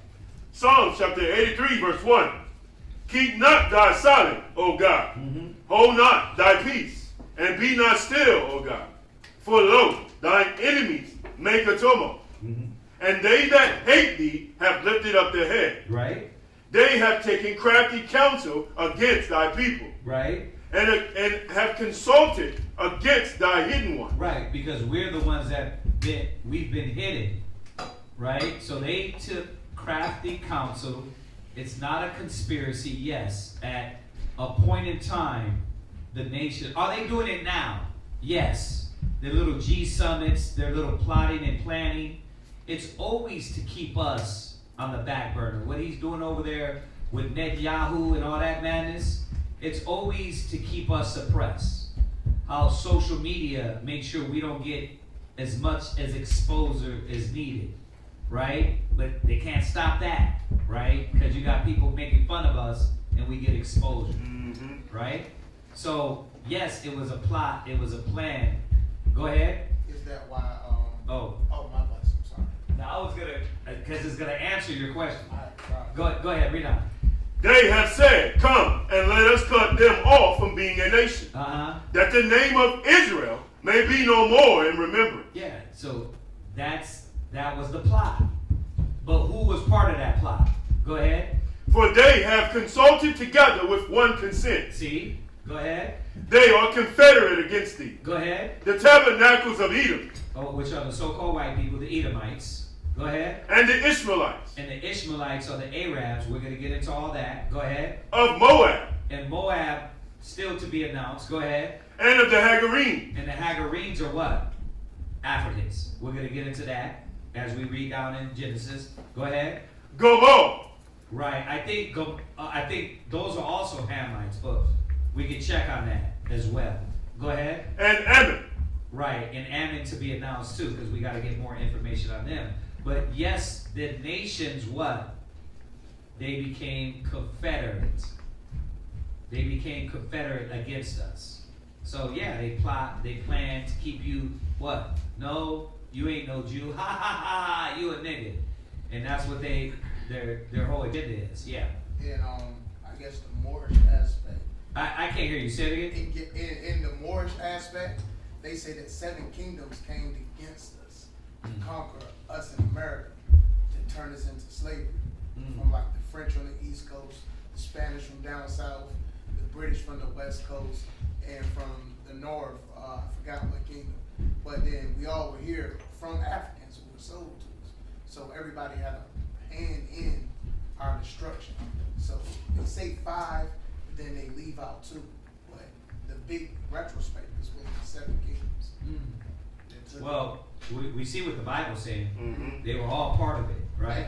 Yeah. All right. What else were we headed? What else were we going to? Next reader, right? Next There wasn't reader. another scripture? La. Okay, all right, next reader. I got a question to Andrew. Oh, right, Andrea, go ahead. I had a question about King and Queen. This is because of what Ham did. Yeah. Came up, they went to say, Yeah, that's exactly what it was. That during this time, it was going to skip Ham and was going to go to his son. Yeah. Yep. Like Adam fell, and then that negative went down to who? Cain. Yeah. Didn't go to Abel. Abel's still righteous. It went to Cain. Right? So, all right. Seth. It didn't go to Seth, excuse me, because Abel was killed. Right. What's your name? It said the ball is like Arabic. Gabal? No, it actually says, well, that's the mountains by the Black Sea, which is Idumea. So it could be that they're Idumean, and we know who the Idumeans were, right? Yeah, Edomites, right? So. Oh, yeah. You said from the ball, right? Gabal.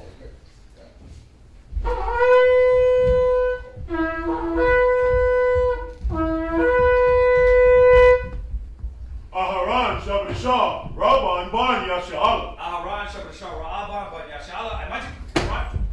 Yahweh Shemel Shabrakatam. Yahweh Shemel Shabrakatam.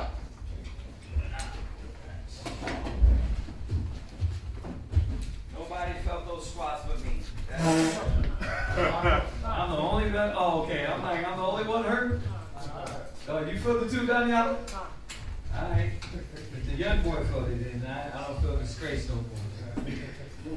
For the third reader, he's going to continue with Genesis, the 9th chapter, verse 27, to Genesis, the 10th chapter, verse 10.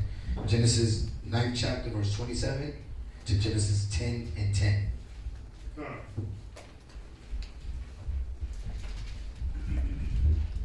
Genesis chapter 9, verse 27. God shall enlarge Japheth, and he shall dwell in the tent of Shem, and Canaan shall be his servant. Verse 28. And Noah lived after the flood. That's crazy because the Most High even had the other nations like, okay, you're going to get part of them too. The Most High cursed Canaan. Right. Ham and Canaan. He wasn't playing. That's a crazy thing, man. Like your whole generation from then and beyond will be servants. Go ahead. And Noah lived after the flood 350 years. And all the days of Noah were 950 years. And he died. Remember, a day with the Lord is 1,000 years, and 1,000 years is a day. So he almost lived a day in the sight of the Most High. 1 day. Right? Yeah. The Most High is eternity. So 950 years is nothing, right? 950 years is nothing. But think about it. We don't live that no more. We don't live 950 years, brother. You'd be good if you make it to 100. And then if you do make it 100, how are you going to be physically? Right? Yeah, how are you going to be physically at 100 years old? You know, cats is punching the ticket 80. Some cats is, man, our people die younger. We're dying of cancer at 30, 40 years old. It's crazy. Go ahead. Genesis chapter 10, verse 1. Now these are the generation of the son of Noah, Shem, Ham, and Japheth. And unto them were sons born after the flood. And the sons of Japheth, Gomer, Magog, and Midian, and Madai, So which brothers is studying a test that can tell us who Gomer is? Go ahead, Danielle. That'd be the French. That'd be the French. Okay, but let's give some understanding. So remember, when you look at the landmass are different from the people. Because now, when you look at Gomer, who dwell there? The French. So it's very important to say that part too. Like even Israel. Is the Israelites in their land? So who dwells there? Heathens, right? So when you look at all these different lands and you go to Gomer, right? It is France, but it's not the true people that lived there during this time, right? The sons of Japhet. That's why a lot of brothers be like, Japhet are the Edomites. Because what they're doing is they're putting the people in the land that's now. Not the people that was back then. The people back then were the people of the islands. It said Japhet was. The people of the islands. So, theirs are not those people. The indigenous people of France. They're not the same people. Go ahead. It says, Midian. Medai. Medai. And Javan. And Tubal. Right, Tubal. Right? And Meshach. And Meshach. And Tigris. Tyrus, right, yeah. And the sons of Gomer, Ashkenaz, and Rifha, and Togarmah. Right. And the sons of... like, when you go into that right there, so when it talks about Togarmah is Turkey, right? When you talk, when we go into Ezekiel and it goes into Gomer and Magog, right? This is Russia. But that's not back then. Remember, those people that are in Russia now are Edomites. But the people back then, the original people, they're not there no more. Y'all see that? So that's why when we read the Bible, we have to understand what happened in history as far as the people there. Like, even when you read about Gomer now, or the future Gomer, like that land, we read about it in context of the land, right? We don't read about it in context of the old people that's there, because the old people are being ruled by who? By the new people, right? Or that's why you got to know the Bible. When you go back to Daniel 7, who's running the earth? Right, Esau, right? Because when you go in there, it tells you the last ones, when you know your history, will be Antiochus Epiphanes, and that will be going to the Greeks and the Romans. And then it ends there, right? It tells you after that, Christ will come back, right? This is why history, to be able to put that historical content together, you can be able to read the Bible in its context. When we go to Ezekiel and we read about Gomer and Magog, we're not reading about the Japhet that was during the time of Noah. They're not there no more. They've been overcame by all the other nations and destruction. And who's dwelling there now? Edomites. Because Esau runs the world. Who runs the world? Esau. Yeah. What? Putin had opened up a mausoleum telling the depiction of true people of color in the Caucasus Mountains. And he's trying to say that they're African or dark descent. All the prophets and the true colors of them were all people that were dusky or brown skinned. And I guess him working with, I guess, what's the African bull that, I forgot the name of, but he's saying that most of them were African or from Africa. Well, all the prophets are from dark-skinned individuals. Right, so let's remember this, that the earth before Esau was all dark-skinned. So definitely, I could see the original inhabitants, like the original Romans, the Etruscans were what? Black people, right? The original Spanish were what? Black people. Black people, Asian right? as well. And Of that course. and that was in Russia. So people that were in Russia were originally Dark skinned. dark skinned. But then Esau comes out. And smokes everything. He does what? He takes everybody's identity and rule, right? And assumes their nationality, right? So he assumed your like even now, I heard this online. They were like, yeah, African. And it was a white dude who was like, yeah, I'm African. You're African, bruh? No, you're like what? So what is it? South Africa. It's South African. You're not African. But that's what they do. What is it? Like you should have seen the YouTube. It was over there. He was like, yeah, I'm from Africa. And you looking at him, you know damn well he's not African. But this is what they do. They assume the nationality, take over the identity, they come back and be like, yeah, we're the original Africans. That's what they do. What? So the original Canaanites, they were like in South Africa as far as like in Shaka Zulu time, like before that, but like they were like the Zulus. Mm-hmm. So the Edomites that came to try to conquer them in South Africa now, they're the ones that's trying to say that they are the original Africans now. Well, he was trying to, the little YouTube post was trying to propose that look, all Africans ain't black. Which we know damn well the land of Africa is black people. Right. It's like, look, the Most High made it easy, a little bit easy on us. Like, Africa hasn't changed. Even though they changed the name to Africa, Libya, it hasn't changed. The people haven't changed their lot.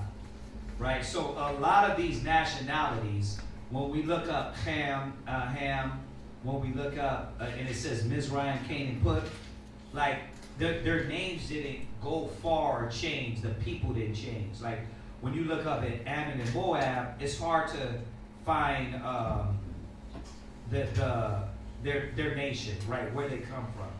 It's not hard for us because we got the historical content of the Bible that we were going to come over on ships and be sold, right? So a lot of the nations in here, like even when you go into the Arabs, right? Ishmael. It tells you in the Bible, Ishmael goes to Arabia. It's simple. They're the Arabs. Right? So it's easy for a lot of nations. And some nations, man, you can see the Most High told us we were going to be scattered through the four corners of the earth where we wouldn't even know our name. What do you know? Maybe it's the people that don't have no identity. They're calling themselves Indians, Puerto Rican, North American Indians. Those are not identities. Those are not a heritage. So you see that? But every nation is not so hard to go back. Ham is easy. The Arabs is easy, right? Now Esau is easy too, but you got to go in the Bible. It's there for a reason. And the Israelites are easy too, but you still got to read, right? You got to put it together that Christ came out of the tribe of Judah, but he wasn't Hamitic, but he was black, right? He wasn't African, but he was black. So you got to put it together. The Most High did that for a reason, right? Because it says his secrets are revealed to the servants of his prophets, right? So, all right. No, go ahead. His mysteries. Yeah, right. His mysteries. Yeah. His mysteries. Yeah. Go on. Go ahead. Slock, do take note that in that Genesis 10:3, where we start at verse 2, you talk about Japheth, right? And his descendants, his lineage. You talk about Ashkenaz, you know, the so-called Jew today said they're of Ashkenazi descent. Right. Well, if you're of Ashkenazi descent, that's fine. You are not the original. So when they try to perpetuate this this prejudice or races, they use the word anti-Semitic. Well, they're not part of that Semitic line anyway. If you're claiming Ashkenazi descent, so that doesn't even apply to you. Yeah. Once again, they're the father of lies. They steal everybody's identity and nationality. Remember the book I got, who is Esau, who is Edom? What did it say in there?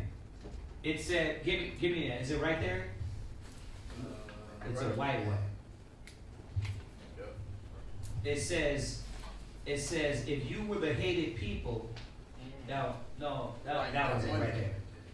Watch this. This book right here. I'm just on this point here. If you knew you were the hated people of God, you would be against God's people. Yeah, right here it says here. This is in chapter 23. There is one favorable or positive statement in the Bible in relation to Esau's Edom, but how does the adverse relationship with God has towards Esau Edom help us to identify who this character is in the world today? To help us answer this, we have to put ourselves in the role which Esau has been assigned in God's script. Right now, remember, this is them telling on themselves. This is a white man telling on themselves, right? It said, if God hated you and your ancestors, how would you react? And what would you do? By natural reaction, you would be against God and his people and try to pervert them from finding out you are Esau. Of course, we know that, right? They're gonna hide because they don't want nobody to know who they are. So who are they? They're Dark Man. They're Batman. They're He-Man. They're Superman. Right? I'm the Ashkenazi now. No. I'm Gomar. No, I'm Togamar. No, I'm Japhet. I'm everybody but the devil. And what I mean, not with a pitchfork and horns, but evil deceiver, right? God. It says the one God is against, knowing that if God is against something, so will his followers.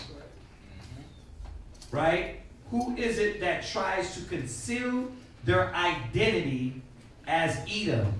The one hated of God by claiming to be Israel. The one loved of God.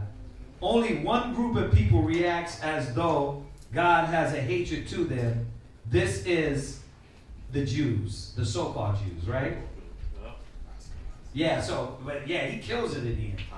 But remember, he's only hitting out the Jews. He's not bringing out all the information showing you that it's the whole Edomite nation. Right? But yeah, what's up? The Ashkenazis. Yeah. They got kicked out in 93 different countries. So all they did is just go around the whole world getting kicked out for the same things that they're doing now. The same thing happened in Germany. The same thing happened everywhere. Yeah. They tried to kill the Tsar in Russia. That's how they got kicked out of Russia. Everywhere they went, they just kept getting kicked out. Yeah. For whatever, for a homosexual activity. You know what I mean? Right. Remember what we're going over though, just on this specific point, that it's Esau that assumed these lands. That's why you got Caucasians in Russia. That's why you got Caucasians, like, you'd be surprised, but a lot of those people that you think is Arabs in the Arab Emirates, those are Edomites, a lot of them. Now, I'm not saying there's some that are not Arabs. I'm just saying, go look at them. A lot of these presidents of these nations, they're Esau in disguise with a different dialect, a different language. Like when you go to Spain, come on now. We know damn well those are all Caucasian people that speak Spanish, right? And try to hide themselves, They're not right? Taino Indians. Huh? They're not the Taino Indians. The Tiano, yeah. Taino. That's right. You make me hurt. There's a never mind, man. Right. No, you got it. All right, let's go. Let's jump back. Yeah, you got anything? Just go ahead. Genesis chapter 10 and verse 4. And the sons of Javan, Elisha, and Tarshish. Right, Tarshish. Like you hear about that in, I think, the New Testament, right? About Tarshish. That was Spain. The ships of Tarshish. So you got the ancient place of Tarshish, and then you come to the New Testament, and now you got a whole different nation ruling that. Right? So you got dark-skinned people ruling it at one time. Now you got a whole nother identity of people over there. in the land of Spain. Right? Go ahead. Kitu. See, you know why you guys gotta remind that, understand that?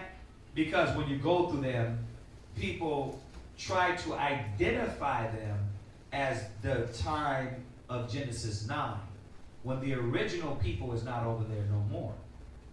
Right? Now then you go through a little bit of history. See, because that's what they're arguing, right? Oh, the white man is not the Edomites. Well, who are they then? And how do we identify them? That's why you gotta know history. You gotta know Daniel's, the 7th chapter, and because it was promised in Daniel's that they would be the last ruling empire, y'all. It's easy to put them in a place. Who's running the world? Trump is punking everybody to remind us what? America, the Edomites run everything. Right. And then who's the other power over there that got power? Russia. It ain't the Asian cats. China can, you make chips all you want. You haven't reached that status of Russia in America as of yet. You still got less bombs, right? You still got less affluence. Now, are they coming to that level? Yes, they are. Because they're smart, right? But we know who's still running the world and who will sabotage it all if they have to. Your guy, Trumpy. He'll sabotage everything. And that's what he's showing us. He's like, no, I'm going to go ahead and make everybody submit to what I want. 125% on tariffs. You're like, but that's messing up us too. No, it don't matter. Just to show you I'm King Dingaling, I'm going to go ahead and do 125% tariffs. And China's like, this is, what the hell is going on? But what does it do? What is that showing us? That America influences. They're the beast. What did he say what happened? That the Edomites would be the end of the world. You see, so you got to see how this migration of people and how in all nations they have a hand and they rule in everything. And that the original people ain't in those lands. They're just slaves. They're indigenous people. Like, go to Australia. Who's running Australia? Those ain't the real people of Australia. Those are not the indigenous, them Australians, right down under. Aboriginal. They're not the Aborigines. Hold on, this is, yeah. Well, no, just an interesting point to further what you're saying, like, why is this important? Well, for one, because the Bible has to keep being true. Like, we can't ever disregard any of it. It has to keep being true. But what you said about the indigenous people in Australia, the way it happens on every continent, everywhere, the way black women, like Americans, were demoralized. Yeah. I don't want to say it's worse and compare apples to oranges, but the way they call it, like, breeding the black out of people. I had, like, some, not childhood friends, but like college acquaintances. Their mother was Aboriginal Australian. She talked like an Aussie, but she was very, very skinny. And her dad was what would be an African American black man in Texas. But their stories about indigenous culture and the slavery and everything we talked about is heinous. Yeah. Like, I had to say theirs was worse. It is really bad. Yeah, but that's what Esau does, the so-called white man. They go into all of these countries and destroy all the indigenous people out of them. And remember, let's be real. I said it earlier. During this time, everybody was dark-skinned. Not everybody dark-skinned is of the same nation. We're a dark-skinned people, but we are not Hamitic. They're not our people. God gave us the covenant, but he didn't give the covenant to Ham and Canaan and all that. So, yeah, were the original Aussies black? Yes, they were. Yeah, the original people of the land were black. They were dark-skinned, but that don't make them the chosen. They just, but you're right. The problem here is that the so-called white man, he has a hatred for anything the color of a paper bag. He's like, I'm going to destroy all of that. Why? Because if you go back to those 1600s and you try to look up images of the Ferdinand, King James, the Socrates, Beethoven, no, but I'm thinking about Constantinople. Who was that? God, Constantine, and you go into those kings, you're not gonna look and be like, oh yeah, they're black people. All the images put up is what? Whitewashed. Right. So now when you read this, if we go through it, that's why white people laugh at us. They laugh at us online. They're like, Constantine is white, and they put up their little false image. King James was white, and then they put up the false image. It ain't till you get in the deep history in the books, and then you're like, wow, wait a minute. King James got Negroid. He looked like Aaron. His nickname was what? Oh, but that's just a name. I listened to this whole podcast on how we break down about dusky, how the word moreno, right? Moorish, like that all means black. They were just, you know what they did? They reversed that. They were like, yeah, because they were that didn't mean they were actually black. This whole hour and a half podcast, they were just destroying how we go into the words it means black. That don't mean they're black. So they're telling it's a war. It's a war for information. We're bringing out the information. Arthur Koestler's bringing it out. Rudolph R. Windsor's bringing it out. But they're still like, nah, that doesn't mean they're black. Nah, because look at the image we got. King James is white. Right? Look at the image we got. Socrates is white. So they take all the painted images and use those like the Bible says. Go there. Go to 1 Maccabees 3:48 real quick. Go there real quick. Go ahead. 1 Maccabees chapter 3, verse 48. You got to project, Doc. Yeah. Come on. Come on. Let's 1 wake us up. Maccabees chapter 3, verse 48. There we go, Doc. Come on, read that. And lay open the book of the law. Wait, they did what?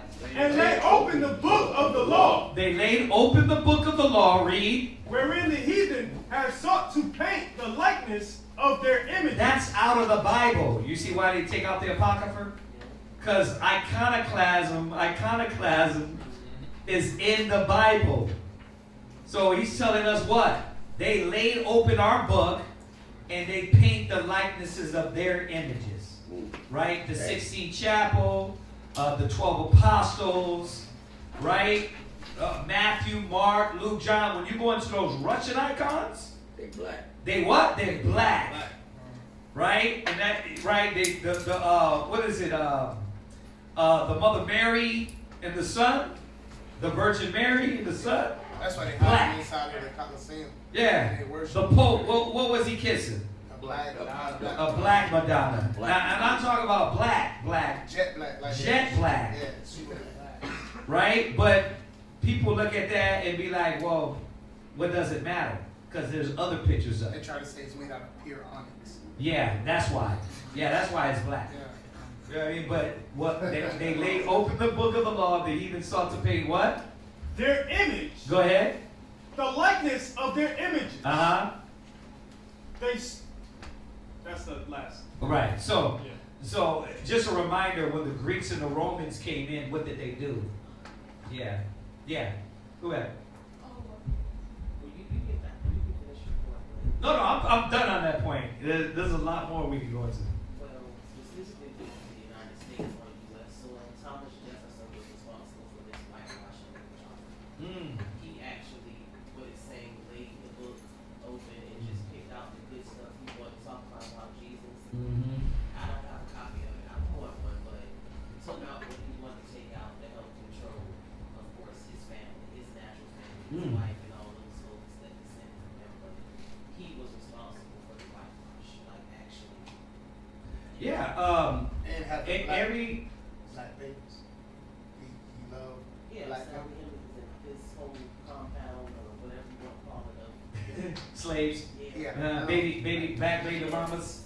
But what we have to see is you're right, and I cannot disagree with you that there was a white man over here in America to continue. But when you go back, what we're reading is all the way back with the Greek Empire. So it keeps happening, right? And they're doing it now. They're doing it right now in school when you argue with them, or what old girls say. The one newscaster that told LeBron to shut up and dribble. What's her name? But you'll know who I'm talking about, right?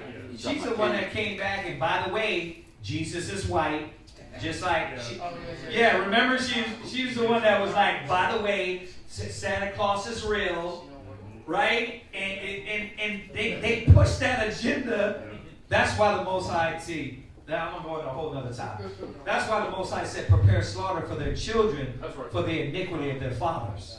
But no, hold on, let's go read. Come on, because we're going to go all the way down this road. I just need the precept for Maccabees.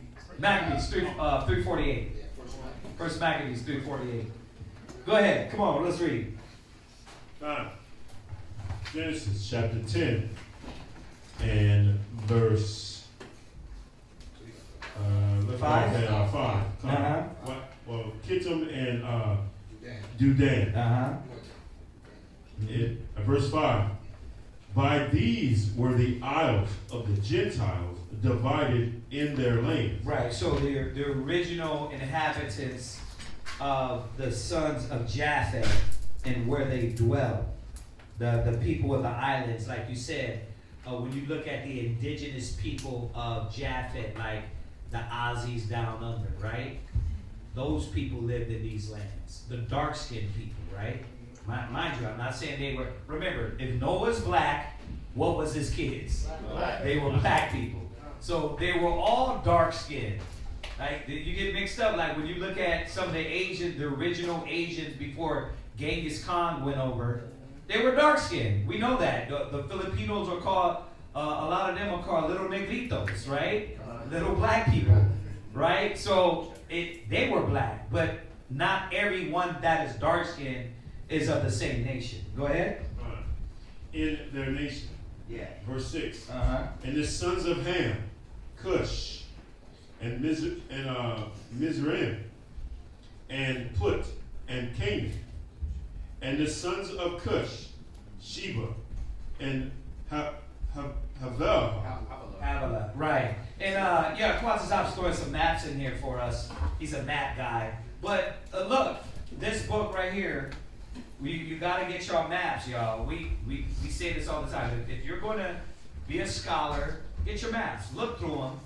That way you can at least understand biblically, you know, where the original people sat, right? Where were they around? Where did Paul roam? Where did Christ teach? You know what I mean? Have your maps down, right? At least get a basic understanding of like where this happened at and what we're talking about. So this would be Japheth would be where? Right, Asia Minor, of course. Right.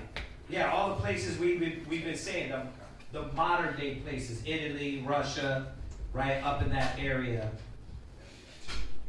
Turkey. Yeah. Yeah, this is dope. This is dope. Where did you get this map from? What is that? Biblical. Yeah, biblical. It's a biblical map. Okay, all right, come on. Read on. Verse 7. And the sons of Cush. Right. Sheba. Right. The sons of Cush, we know they're the Ethiopians.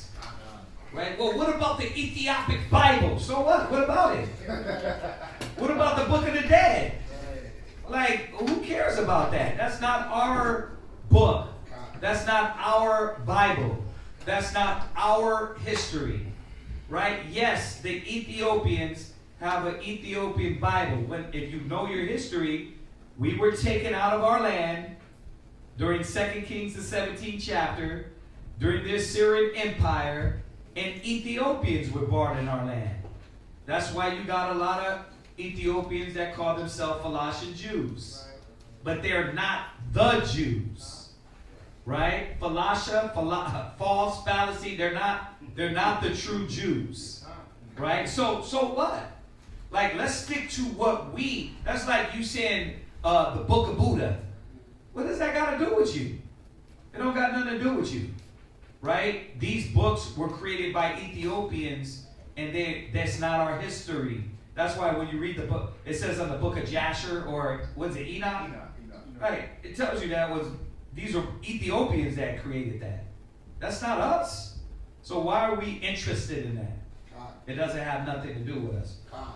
Yeah, so Cush goes back to the Ethiopians. What's up?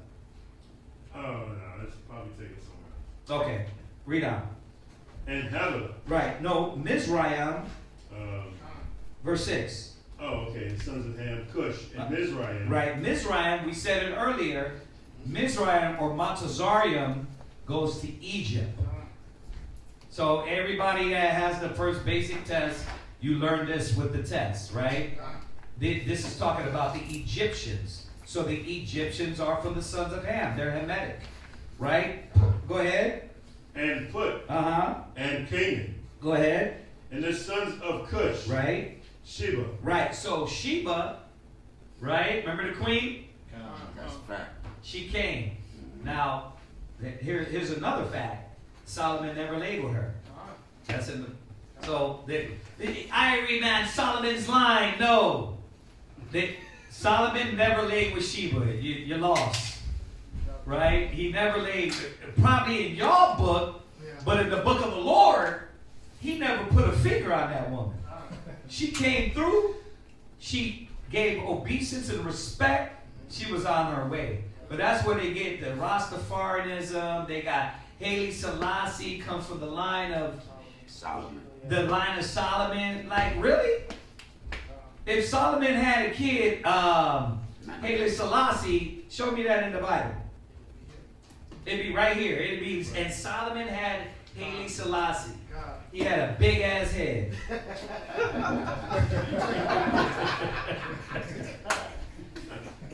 And all jokes aside, it's not here. All right. He didn't lay with her. Sheba goes to the Cushites, the Ethiopians. These are all Hamitic people. Go ahead. And Havilah. Uh-huh. And remember Havilah? Remember, go back to Genesis. You have the river or the waters that would come out. It's called Havilah. By the Euphrates. Right. Over this area. So remember, these names come from who? People. Okay, go ahead. And Sabbath. Uh-huh. And Ramah. Right. And Sabbath. Uh-huh. And the sons of Ramah. Uh-huh. And Sheba. Uh-huh. And Dedan. And a lot of these, like, you hear this as you go into the prophets, Dedan, and now you can start to identify, oh, that was talking about the people of Ethiopia, right? Oh, that's talking about these lands where Hamites were. Y'all see this? So that's why when you read through this, I know it's boring, right? You're like, well, these people, like, who are these people? But when you start reading the Bible, these names come up more and more. Y'all see that? Okay, go ahead. And Cush begot Nimrod. Right, so Cush, right, had Nimrod. All right, so Nimrod was a what? Yeah. He was a Hamite, he was an Ethiopian. Yeah. Why don't they say too much about Nimrod in the Bible? Like, because like when you look him up, you Google him or anything, you don't hear too much about him. Because if you're wicked, you're insignificant. It's common. So why I gotta tell, from a Hebrew standpoint, do we boast of the wicked? Do we record? Do we really try to extend the life of the wicked through our history? Nah, you're short-lived, right? He's not important. He was a Hamite, right? That's like talking to Shaka Zulu. Yeah, Shaka Zulu. What about him?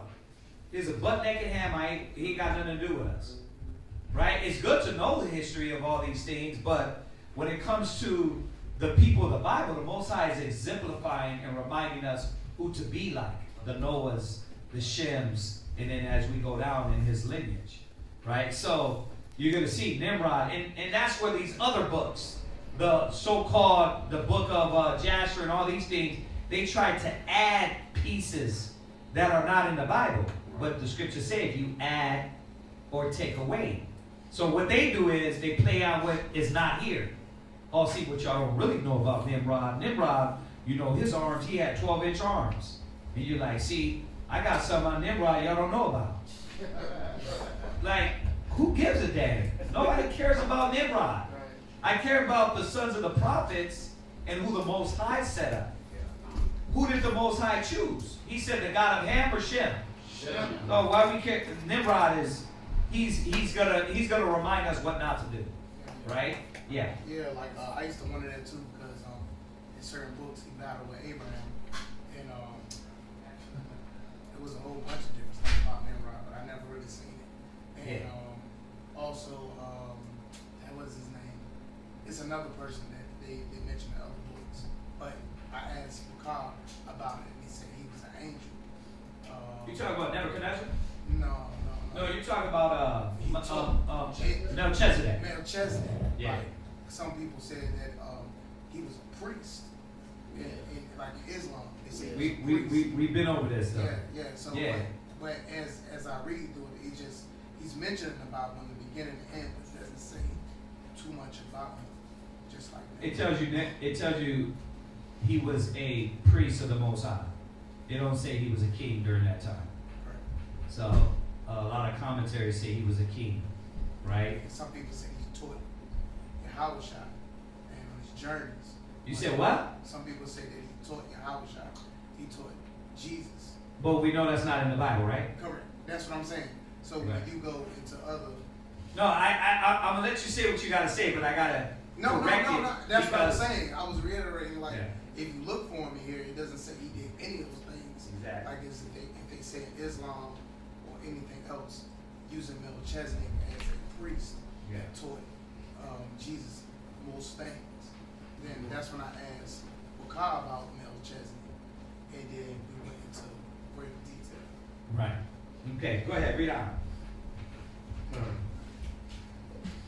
Genesis chapter 10 and verse 9. Verse 8, yeah. And Cush begot Nimrod, right. and he began to be a mighty one in the earth. Right. Verse 9. And he was a mighty hunter before the Lord. Mm-hmm. Wherefore it is said, even as Nimrod, the mighty hunter before the Lord. So it does, it's telling us about Nimrod. What Nimrod did, he was a mighty hunter, right?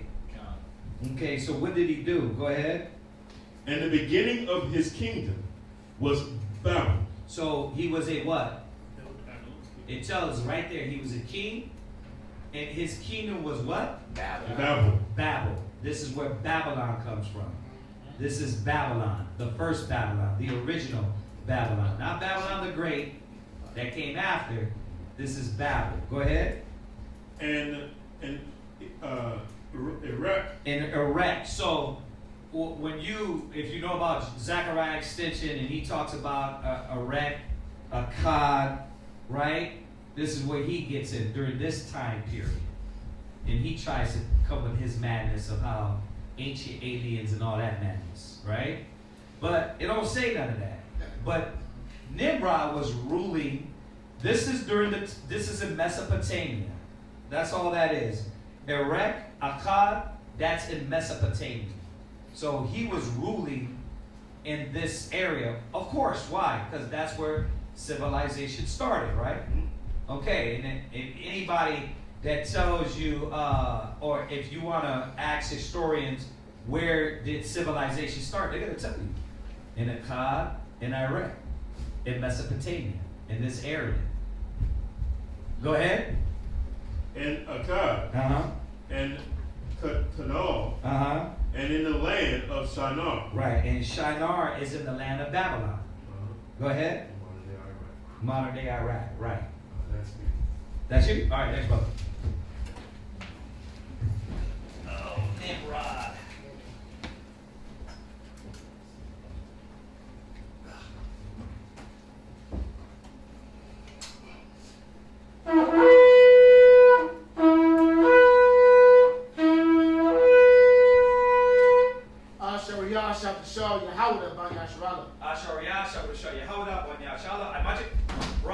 Yahweh Bahasham Yahshua Barakatam. Yahweh Bahasham Yahshua Barakatam.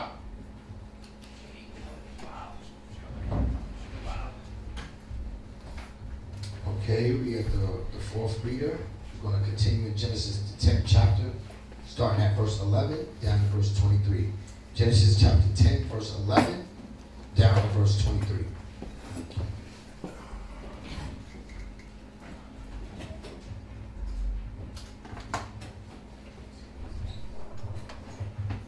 Genesis chapter 10 and verse 11. Out of that land went forth Ashur and builded Nineveh, and the city Rehoboth and Calah. And resident between Nineveh and Calah, the same is a great city. And Mizraim begat Ludim and Anahim, and and Lahabim, and Naphtuhim. Verse 14. Verse 14. And Pathrusim and Salahim, out of whom came Philistine. There you go. So Philistine came out of who? Right. But these cats were what? They were Hamites. The Philistines were Africans, right? Who the hell are those over there in Gaza right now? Those ain't Philistines. Those ain't the real Philistines. They might be some Arabs over there, you know, but they're not the true Philistines, right? What? Go ahead. And it goes, go ahead. Go ahead, bro. You got it? Yeah, go ahead. You sure? Yeah. It just, and on the, what happened? Nothing, go. That's what happened, go. Yeah, on the identity theft, right? The being an imposter, assuming someone else's identity. Like the Most High said, you know, prepare slaughter for his children.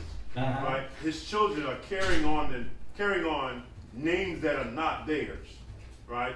And this is how they are making the Most High true, because they don't understand, or they do understand, but they don't care. But they're being imposters. They're carrying on to the tradition that their fathers bestowed upon them to live under a name that's not theirs and assume those people's identity. The father of lies. Exactly. And so that, you know, preparing slaughter for them, it's fitting, you know, because. Of course it is. Yeah. What else? Yeah, go ahead. And there's another way, like you was talking about the spirit bearing witness, right? Now, when you talk about the Philistines and they talk about Goliath and how big he was, the people that's over there now don't even get that big. But when you think about Goliath and like their line and everything, like you can tell that's Hamites right there, because they still get extremely big right now. But back in those times, like it's easy, like you talking about connecting the dots. It's easy to kind of see like it correlates with each other, like how Goliath was. You can kind of add that to like how the Philistines was back then, and how the Hamites are now. Like you got the different tribes that's over there now in Ham, the way they still get extremely big too. Yeah. Remember on this point of giants, there was giants in every nation. Okay. You know what I mean? Look at Shaq. He's an Israelite. He's a giant, brother. That's a fact. That's a big guy, bro. Then you go Yao Ming. Yao Ming is a giant among the Asian. We got a lot of giants in all the nations still. Remember, these might be small giants during our time. You know, because remember the Bible said it. As time went on, the stature, go there real quick. Just for precept's sake, I know y'all got it, but for the sister, she might want this one. What is it, First Esdras? Is it 5? You're talking about the Apocrypha, right? Yeah, in the Apocrypha, First Esdras. Let me see. I had that ready for the one, but we didn't even. I got one in the meantime. You got the one we're looking for? Yeah, no, not specifically that one though. You got the one we're looking for about through time. Get weaker. Yeah, where's that? I got that. We go both wild. Second Ezra chapter 14 verse. Hold on. Ezra 14 and 17. You got just say it a little bit louder. Right? God, Second Ezra chapter 14 verse 17. Uh-huh. For look how much the world shall be weaker through age. Right. So much. Look how much the world is weaker through age. Right? Remember, the earth, there you go. The earth is not yielding men like we used to be because the earth is defiled under the inhabitants. So food itself can't generate your body like back in this age and time period. Right. So obviously, and the more and more, and even their little whack scientists know this. Now, we didn't need to go through all that because the Lord said it. But their whack scientists confirm that as time goes on, all you're going to do is see is what? Men get smaller and smaller. Degenerate. Yeah, because why? The food don't help us, right? They don't give us nutrition. They destroy the air. The air don't help us. Our lungs, right? That shrinks us. So all these things, all the food, the air, the land, all of it is basically breaks us down. I remember when just think about it, a 16-year-old can run all day. Yeah, I remember that. Remember at 16, you can run all day. Now, like, bro, when I was 24, bro, we was running for hours. Hours. You got 24, 30, you barely 30 talking about, like you've been in the military. It's like you had to get a hip replacement. But that's because as time goes on, men diminish and become weaker. And that's what it's telling us. Go ahead. So much the more shall evils increase upon them that dwell therein. See? All right, but let's go to the one we wanted. What was it? Second Ezra 5 and 54. That's what you had? That's a few of them, man. Come on. Second Ezra chapter 5, verse 54. Go ahead. Consider thou therefore also how that ye are less of stature than those that were before you. There you go. Where's it again? Second Ezra chapter 5, verse 54. Uh-huh. One more time. Come. Consider thou therefore also how that ye are less of stature than those that were before you. Yeah, even when they play those videos, I watched one. It was a graduation class of the 90s. Oh, yeah. They were like 30-year-old grown men. Like now, you look at the kids now, the high schoolers, they look like, wow, how old are you? 12, 13? Like high schoolers back then. I remember when I was a freshman going into high school, I was like, dang, these guys are huge. Like now it's like everybody's skinny and Yeah. for real. Yeah. I mean that's not personal. We're not making personal. The scripture said that. Because I mean, look at your grandfather. His hands were like he take the brakes off with his bare hands. Yeah. My granddad used to punch holes in the head and knock them out, like, boom, and drop them, bro. And just, instead of shooting, hit them in the forehead. You know how hard a hog is? A punch. You know what I'm saying? Hit him and boom, man. He would just punch him in the head. Drop him. Him and his best friend. That's I used to be like, man. wow, would never mess with Lonnie. Shoot Lonnie, boy. Hell yeah.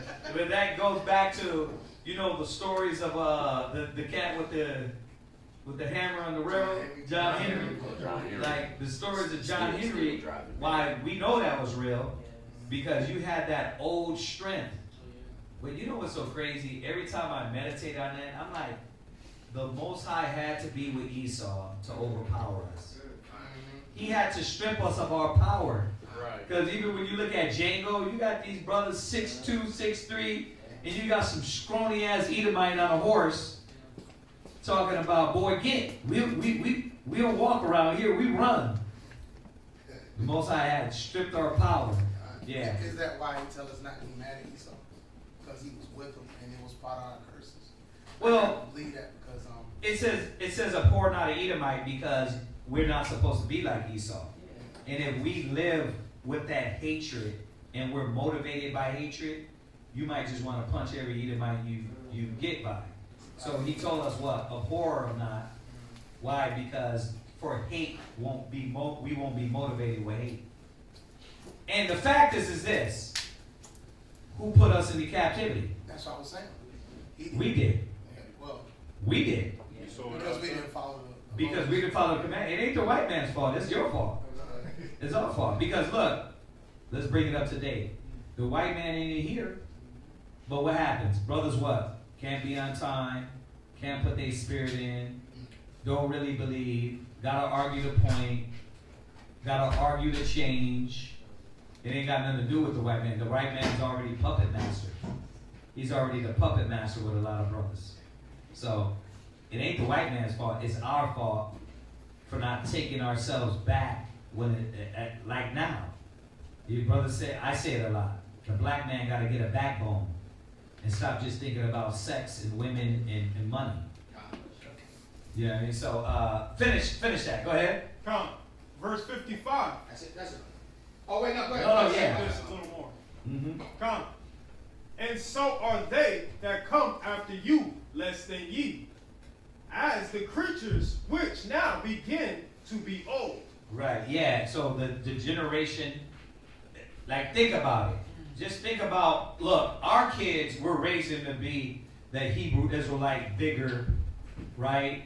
You know, I tell my kids, I'm like, don't put yourself, like the Most High told Esdras, you're not like them. Like, our children growing up in the truth with this righteousness, they're different. They're different than the other kids out there. Right. Generation V out there, bro, they're weird. Yeah, anyway, they're weird, brother. But they're not like you in here because you got the knowledge of the Most High, and that increases your brain on a different level. But them, they don't want to communicate, they don't want to talk, they act like they're scared of everything, they don't want to face things, they don't want to conquer. That all shrinks your brain. That shrinks your brain. You're like, you get slow as hell. But when you look when you look at our brothers and sisters in here, and even the young, look at the young kids, how they praying and how their life. Why? Because their brain is moving on another level.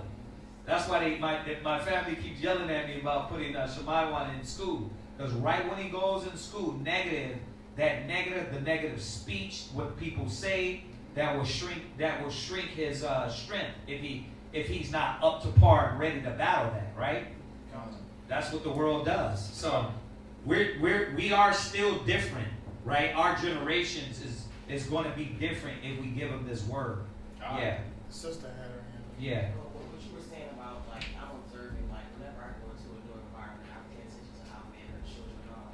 And my son is like that too. Like you're saying, we're just chosen people. Yeah. Not like everybody else. Yeah. Like, you were saying about, them not, like, them being afraid of everything, but arguing, like, basic spiritual laws and doctrine. Yeah. Like, to pervert everything. Yeah.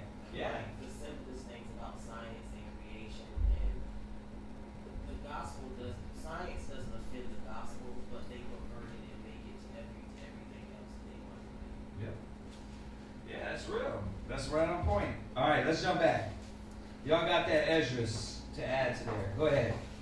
Genesis chapter 10, verse 15. And Canaan begot Sidon. So remember Zidon?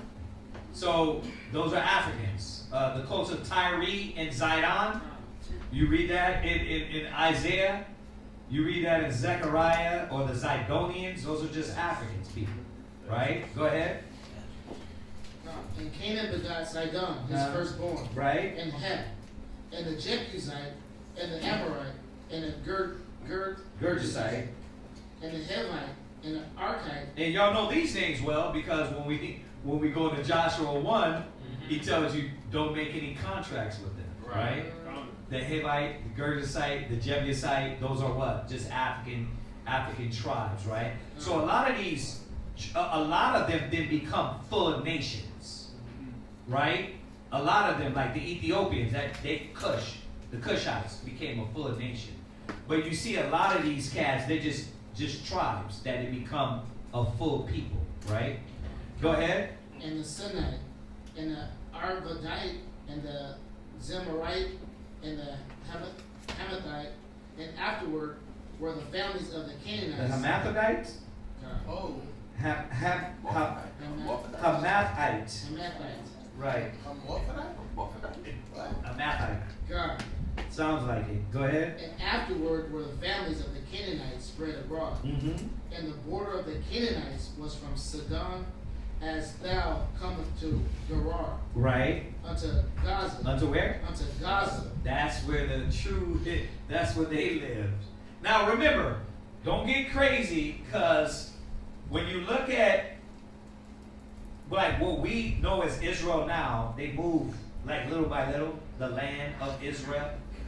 But even that land, Gaza, whose land was that land? Ours.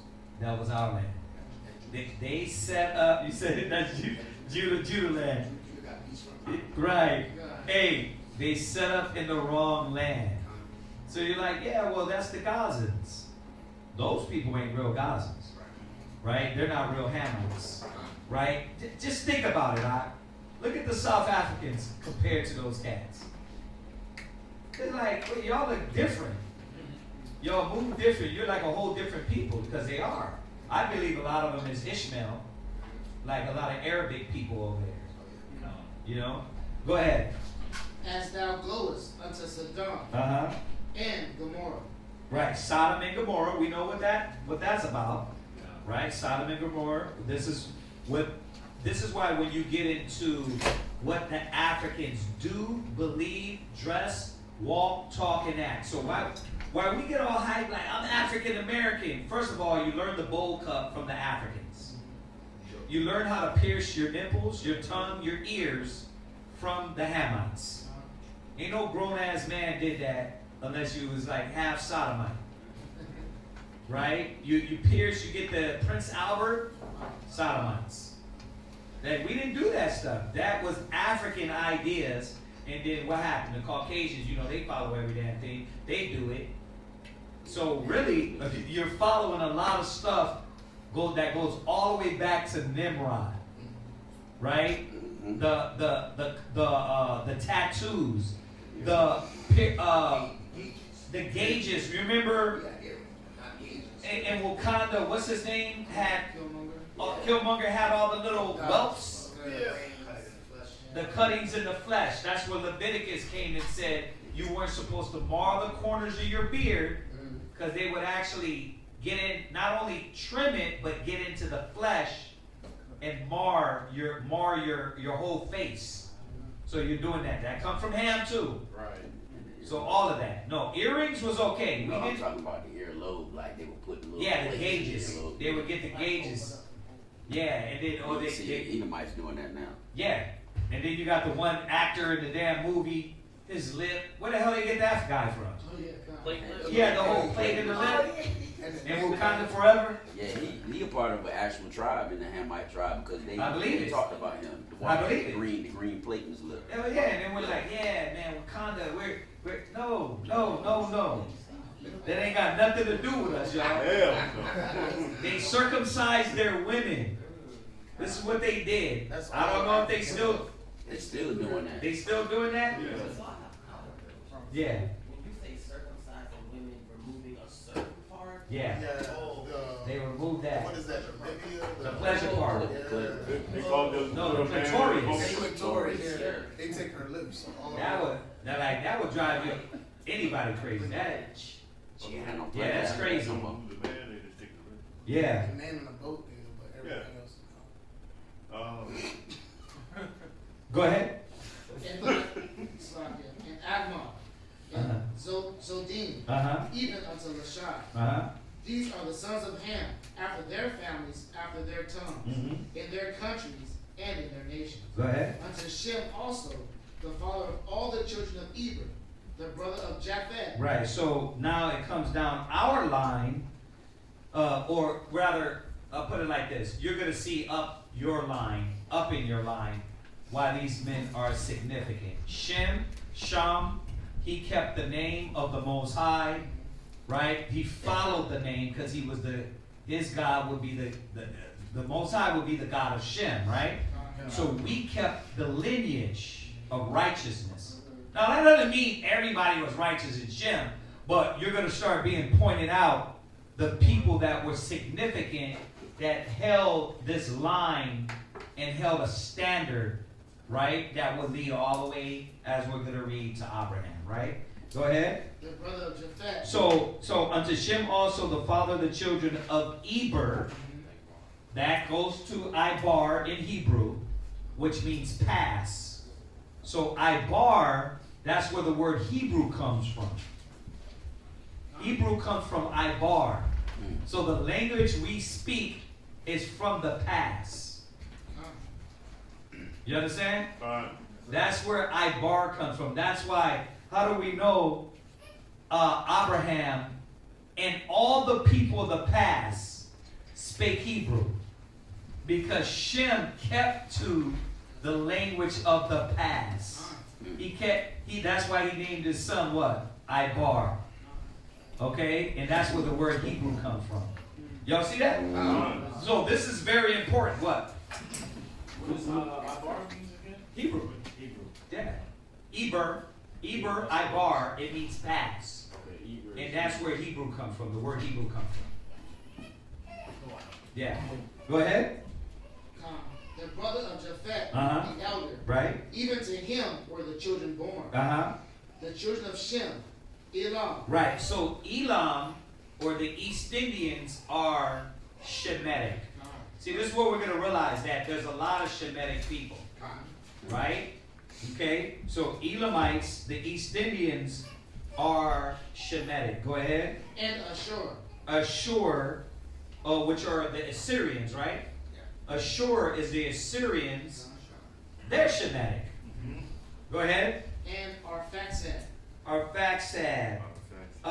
We got Arphaxad down there? Okay, go ahead. And Lud and Aram. Remember, I'm going to say it again. A lot of these people never came full of nations. Right? You said, right. So Aram is Mesopotamia. Right? Go ahead. Oh, I'm sorry. All right. Kendu. Do they recognize us as being like? What? What's your question? Like, do they, the brothers that's Shemitic, like the Assyrians and different in the different nations that's Semitic, do they recognize us as being like brothers? Well, you wouldn't say we're brothers. Okay, not brothers. But do they recognize us? It's like everybody else. All these nations have became confederate. Our history's been lost so much. The only ones that are really going to know is the ones that study history and know who we are. Now, there are some that know the black people over in America are the true Jews. There's some, but is that everybody? No. Yeah.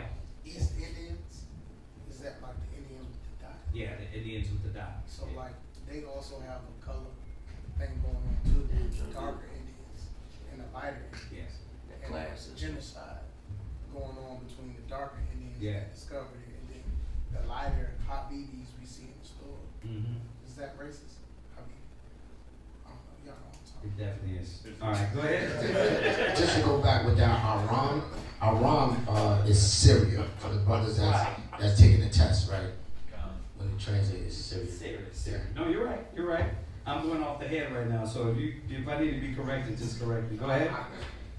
Verse 23. Uh-huh. And the children of Aram. Uh-huh. Uz. Right. And remember, Job was in the land of Uz, right? So remember, some of these names are landmass, and some of them became actual full nations. Not everybody, because you start to, as you read on, you see that a lot of these names fade out, right? You don't read about the Uzites, right? You don't read about they're gonna go to war with the Uzites because they never became a full big nation. Yeah. It's just showing me how valuable these land masses, these places, how it can increase your understanding when you read the Bible. Yeah. Yeah, and then you get you a big map in your room, and then you can kind of visualize it and see, okay, this is where Job was during this time, right? This is what people were there. Because they try to say the land of Uz was Edomites. But whose land is that? Shem. Yeah, the Shem land. So these were dark-skinned people, right? So why would they be Edomites? See, they're not putting it together because we don't come with the basics. And we talk about during the time of Job is around this period because that's when Job's lineage only pops up. So that's another thing that brothers will put together. See, I know this is a lot. I know you're not going to get it in one moment, but this is why it's important. At one time, too, when I read this, I was like, that's not important. But now it's important than ever because cats try to wordplay on certain of the nations, on locations. So it's very important to know, okay, look, where's this land at? Who did these people become a foot nation? Oh, these people became a foot nation. These are these people over here, right? And we know. The Most High said don't get caught up into the genealogies because a lot of them you can't trace back. You're not going to find. Right? But we got to have the basic understanding. Remember, we're not in a religion. We're scholars. This is not a religion. It's us coming back to our identity and nationality. And if you don't know what the hell you're talking about, if you don't got this information down, you sit here 6-7 years and you're like, well, break that down. Well, I'm not sure. It's like, but you've been here. What you been doing? Stop treating it like a religion. Treat it like you've been getting education and schooling. Like I said, just because it's free, that doesn't mean you don't have to take notes and you don't have to, like, somebody gonna look at you and be like, it's only so long you can say, listen, I don't know it, but I'll take you to someone who do. In the beginning, that's good, right? I get it. You don't know. You're new. But as the years go on, 3-4 years later, you're like, you should know the basics. You should know how to be able to go through this line and show the line of Shem and show Eber, and it's going to go down and show you these other names and say, this is the line we come to. This is how we come from Abraham, Isaac, and Jacob. So, yeah. It's more like a lifestyle, more than like we do so many negative things, trying to fit in, that we craft ourselves to different things, like banging. This is like a lifestyle where you got to choose: do you want to know yourself, or do you want to stay blind to a lot of other things? Like a lot of my family, they ask why I come here, but they like, I don't know. To them, they think I'm like killing donkeys or some shit. I don't know what they be thinking, but they just go all the way out left. And I have no idea why they think that. Or did some of my white friends just think we just here trying to kill all white people? And I'm like, bro, I wouldn't even be around you, bro. If it was like that. So it's just how one thing on YouTube can be taken tremendously out of hand, and then you know how just like anything, if they fear it, fear sets in. Yeah. And human knowledge, just if you don't understand it, you fear it. Yeah, they're going to demonize it. They're going to demonize anything they don't understand. That's the way of Americans. Instead of like, I like come to class with him, like I told my brother. He was supposed to be here today, but he in this.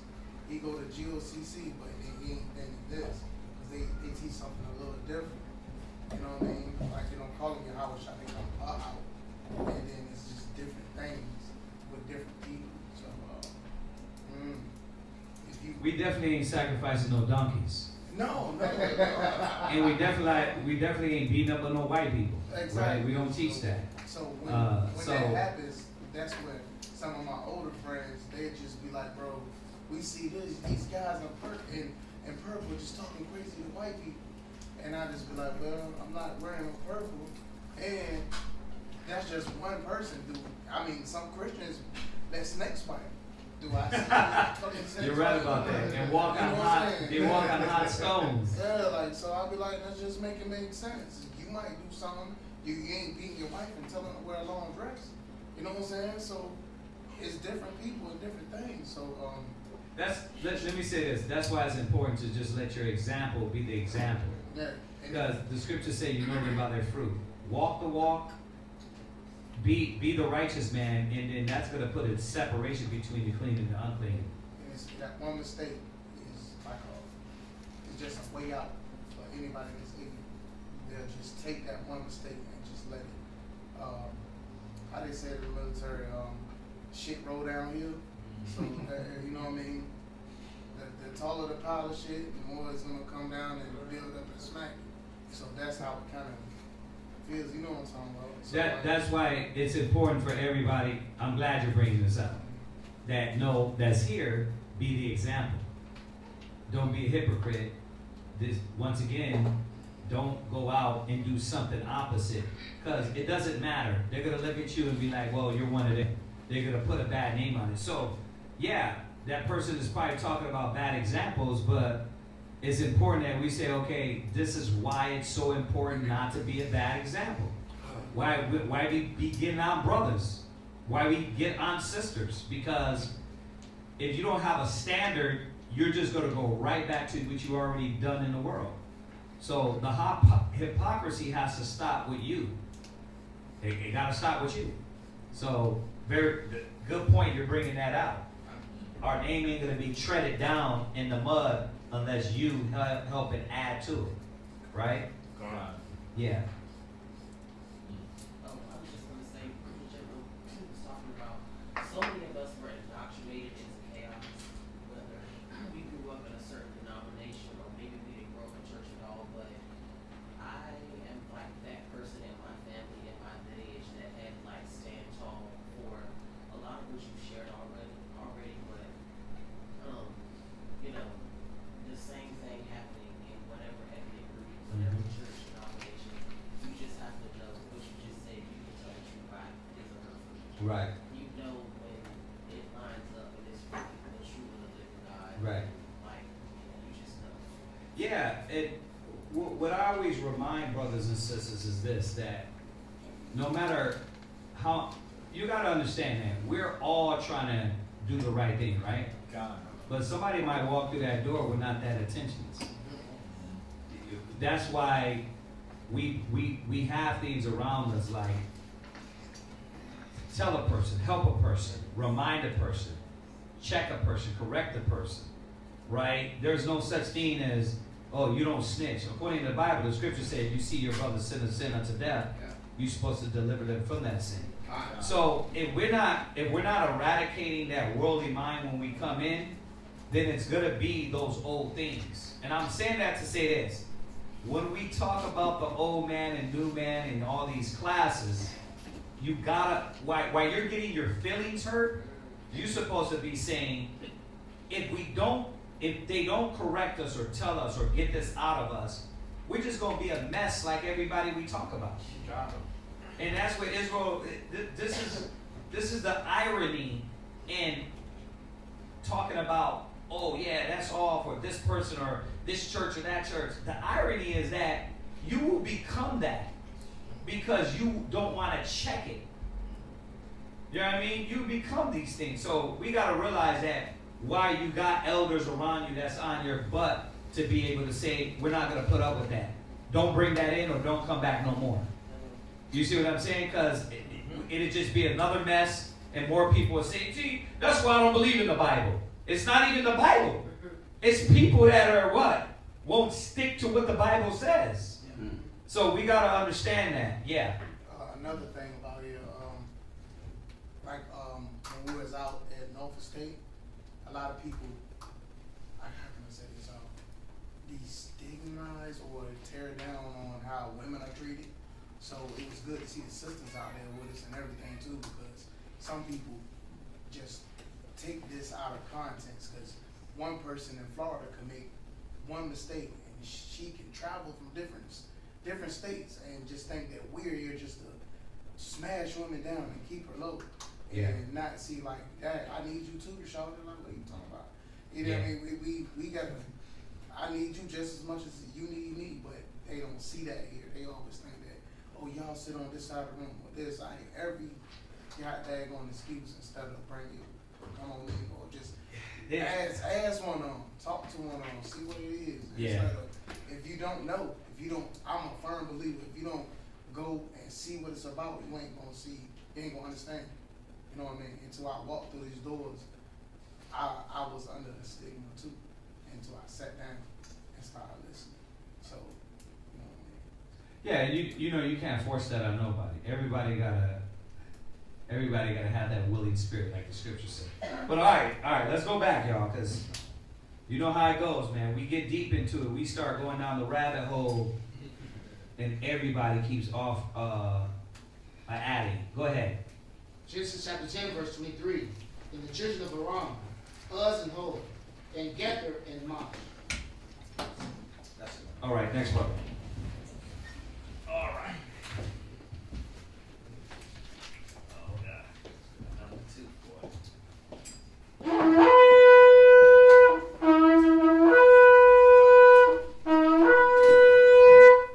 Oh, we there? We at that point? Oh, okay. We're not doing too bad. Natazak Shabashod Yehoda. Natazak Kanakar Shabashod Yehoda. Banya Shalom. Natazak Kanakar Shabashod Yehoda. Banya Shalom. Imagine. Right. Yehovah Hashem Yahushua Brakathum. Yehovah Hashem Yahushua Brakathum. So he said his name is Natazak Kanakar. Shabbatat means tribe. Shaw is of. So he said, I'm Natazak Kanakar, tribe of. Yehowadah is Judah. And Banya Shalom. We give you a little. Name, tribe, and nation. Okay, there you go. Yes. All right. The sisters will give you a packet before you leave. Yeah. Oh, they gave you one already? Okay. All right. So the fifth reader is going to continue Genesis, the 10th chapter, verse 24, down to Genesis 11th chapter, verse 4. Genesis 10 and 24 to Genesis 11 and 4.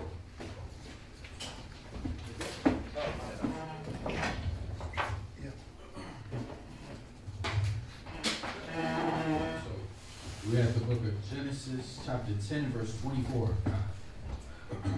And Arphaxad begat Salah, and Salah begat Eber.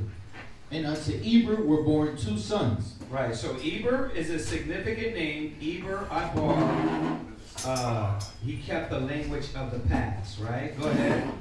The name of one was Peleg, for in his days was okay, so Peleg, Pelag means to divide, right? So another important man, right? His name was Peleg, because as we go on, it's going to tell you what happened. Go ahead. For in his days was the earth divided, and his brother name was Joktan.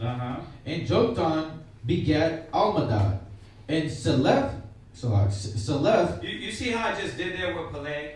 It said his name and it gave a little bit more specifics, right? Now, we know everybody, back in those days, as we should do now, we name our children according to something meaningful, right? It ain't just champagne because she knows how to swallow a bottle, right? It literally, we had names that actually, it was a time.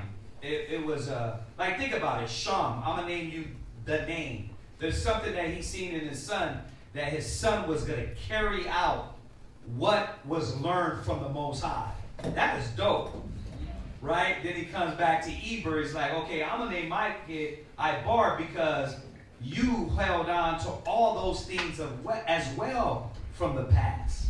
The language, all the things that I'm teaching you.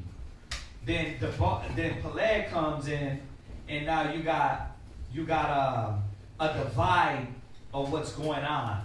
You got Nimrod ruling, you got chaos percolating, right? Because we still got Nimrod ruling through all this. And I know it was only a little block of scriptures talking about him because he's insignificant. He's going to be squashed. The Most High is going to squash this guy, right? Like every other nation that came up in the power and that defied the Father or tried to defy the Word, he was eventually overthrown and thrown down, right? So that's why you don't see a lot of that, but you still got this going on during these men time. And what happens during these generations? The Most High got to raise up men that stand for righteousness. It had to be through the whole time, right? What's that? Yeah. Go ahead. Yeah, I might have asked this before.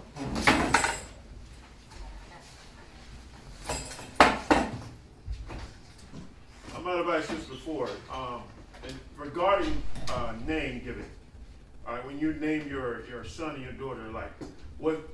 Because it was to be like your characteristic, right? Of your name was your characteristic. Like, 'cause Well, you said, not necessarily. Like, look at Jacob. The Most High changed his name because it was a moment that defined and changed him, right? You're no longer Jacob, you're a prince of power, you're Israel, right? Abram, you know what?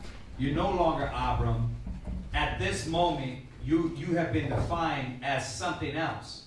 You're a father of a multitude, right? okay. So, and then you go to, okay, you're no longer Sarah, you're Shurah. You're a princess. You're going to be a mother of many nations, right? So, Esau, right? Isaac named his son Esau. He seen him, he took him out. He said, Ishashah, wasted away is he. He had no melanin, right? Then his name was turned to what? Edom, at that moment of time when he said, give me that same red meat, right? So moments, times, right, that change and defied you. Paul, you're no longer Saul, you're Paul, right? This is the defining time that changed. There's something that changed about you that shows what you are, right? If it's not from birth, right? Because Esau, Jacob was from birth, right? But then his name was changed again, right? So you look at that all through the Bible and start seeing, oh wow, there was meaning behind when we were given names, right? It wasn't just like America now, you know? Yeah. On piggybacking on what you're saying, like, how you say this? Ecclesiastes, yeah. Like Jesus, and then he had a son, Siraj, Right. and his son was named Jesus, Right. and he finished up the book. Right. And that was What was Joshua? Joshua was the same thing, Jesus. Right. It means what? Yahweh Shai, which means Savior. He who saves.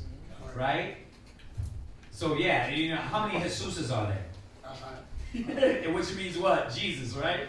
It's the same thing, right? He who saves. You know, and of course nowadays they don't really go by the meaning. Some say, well, it's Jesus, so I want to name my child Jesus, right? It don't have really that much backbone and vigor like it did back in the ancient days. Like, I want my son, I'm seeing this in the spirit with my child, you know? And I'm gonna name him something that it means, not just, you know, Tyrese, Dior, right, Diamond. Yeah.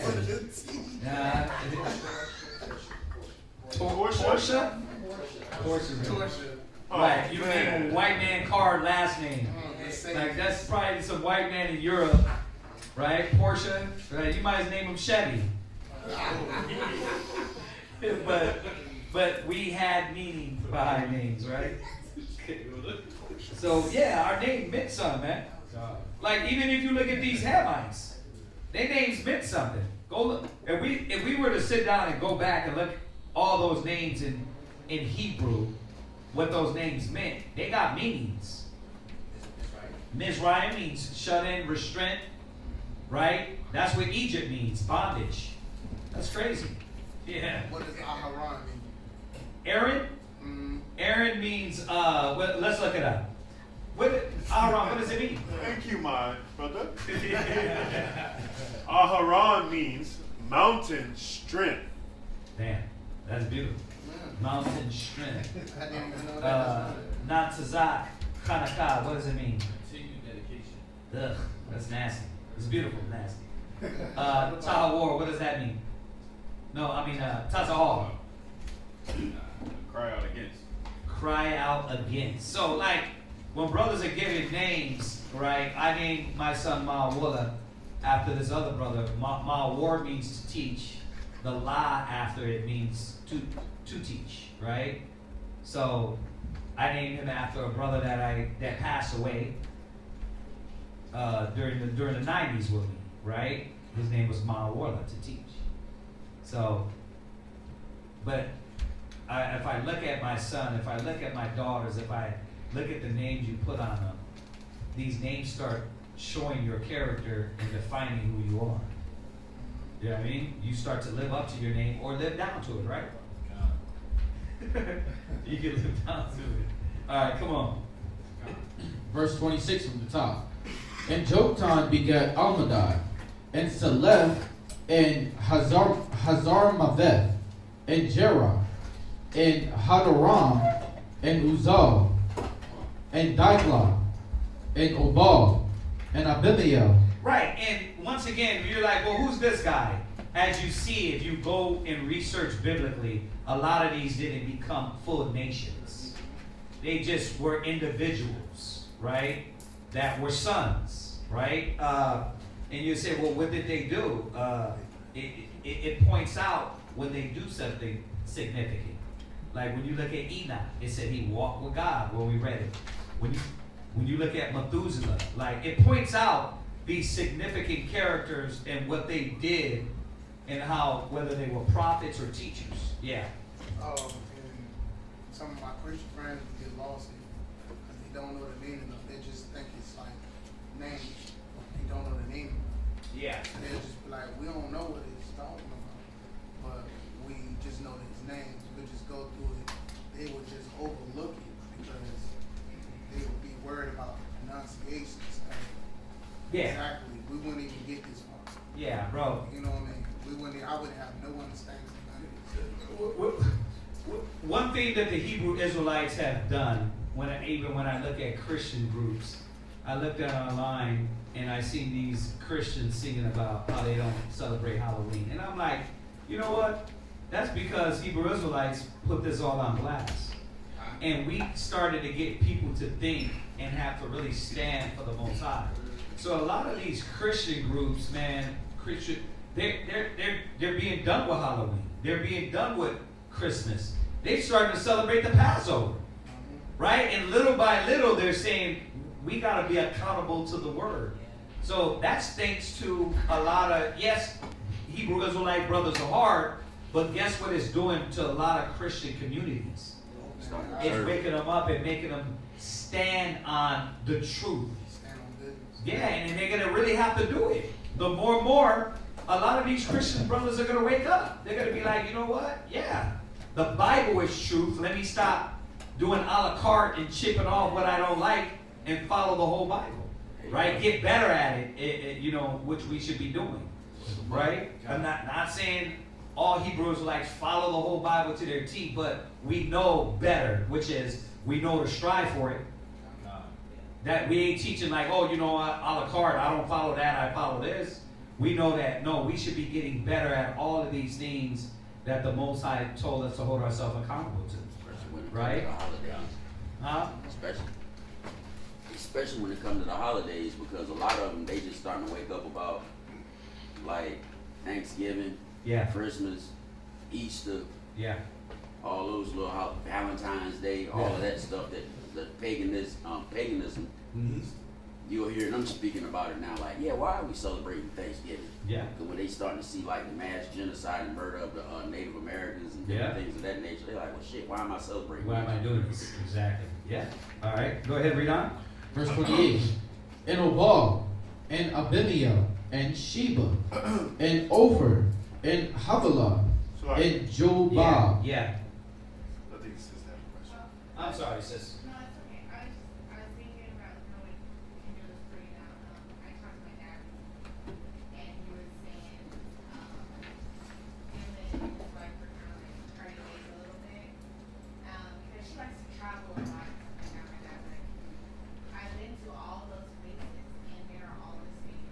All these pagan. Oh, wow. All these things, right? Hong Kong, Greece, Australia, and all of these. Been to all of these places. Yeah. The earth is given into the hand of the wicked. Remember, Revelations reminds us that the beast made all nations to drink. So America had their little teeth out And if you want to you want to have democracy, you got to accept transgenderism. You want to have democracy. You want to work within this core of nations, right? Like, just think about it. Syria, they just got Assad threw out of there, right? They got this other puppet dude up in there, and he's like, I want to have free trade. I want to have, remember, because they know how to do it. They game bang on you. They cut off your trade. They cut off your country. They cut off your money. They cut off your dollar, like what they doing with Venezuela, what they doing with Cuba. They cut all that off, and they ostracize you. And then America's like, look, you gotta submit. And then why is Trump bombing the boats? You think that's about damn fentanyl? That's about oil. It's about what can we do? How do you know? Because he didn't say to your guy over there in Ukraine, hey, we're good citizens. We want to help you out. He said, look, we're tired of giving money. You want us to go help you. Give us some of those natural resources. Extortion. That's what America's about, money. And don't trip. Don't act like, yeah, it's just Trump. Hell no. This is the American way. They've been doing this. They just been doing it behind doors. Trump talks louder than everybody else. He's from New York. He's from New York, so he gotta talk. He gotta talk loud, right? So they've been doing this, and what is he? He's extorting him, and then he still ain't giving him the missiles to shoot to this guy, to shoot to Russia. But what did he get? He got him to sign an agreement on all those minerals and things that you can get from Ukraine. All those natural resources, because it's about money, right? So Venezuela's not about, he cares about the damn drugs that's coming through America. If that was the case, just think about the terrorism and all these things. He's friends with the Saudis. He's joining up with all these different Arab groups. He was just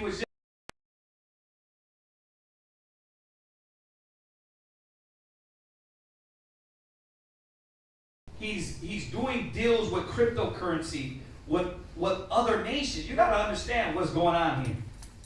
The scriptures say that these nations, they lie in their glory. So, yeah, it's a lie. Come on. Verse 29. And Ophir, and Havilah, and Jobab, all these were the sons of Joktan, and their dwelling was from Nisha, as thou goest unto Saphar, a mount of the east. These are the sons of Shem, after their families, after their tongues in their lands, after their nations. These are the families of the sons of Noah, after their generations, in their nations. And by these were the nations divided in the earth after the flood. Now, let's think about it. Noah had 8, he had 3 sons, right? Then it was only them and their wives. So there was some definitely intermingling for a while. Their population. 8, remember that. So if that question ever comes in your mind, you gotta, the reality, there was some of that until the Most High, He gives us the law. Yeah, like cousins and things of that nature. Until He gives us, or rather, let me repeat that, the written law. Right? So they were guiding themselves by certain rules, but the Most High outlawed certain things after the law came. Okay, no more cousins, no more close relatives, none of that, right? When the law comes, and Moses' law, right? But he had to do, think about it, the earth had to populate. You got 8 souls there, there was some population going on, multiply, be fruitful. So, just to throw that in there, because education-wise, you can't let nobody catch you off guard. So, there was incest? No, there was no incest, but there was definitely family members, right? Cousins, second cousins that was dealing with each other down the road, right? I mean, in order to build a nation, what had to go on? That's the reality. What is right? Exactly. Go ahead, read. Sex. Yeah, exactly. Genesis chapter 11 and verse 1. And the whole earth was of one language and of one speech. And it came to pass, as they journeyed from the east, that they found a plain in the land of Shinar, and they dwelt there. Right. Now we know Shinar is in Babylon.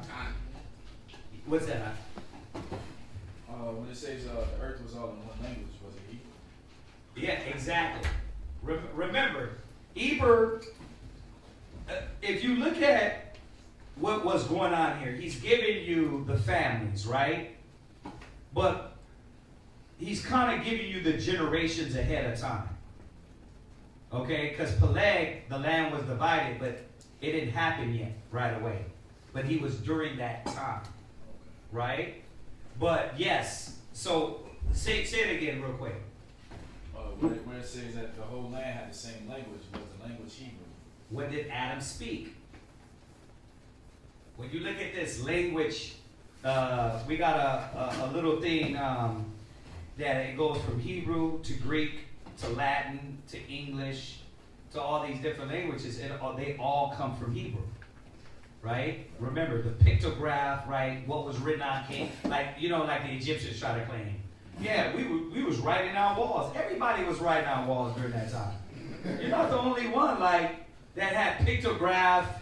Like the Egyptians, the Hamites, these Egyptians, the Egyptologists make it seem like the Egyptians were everything. First of all, before Egypt, who was?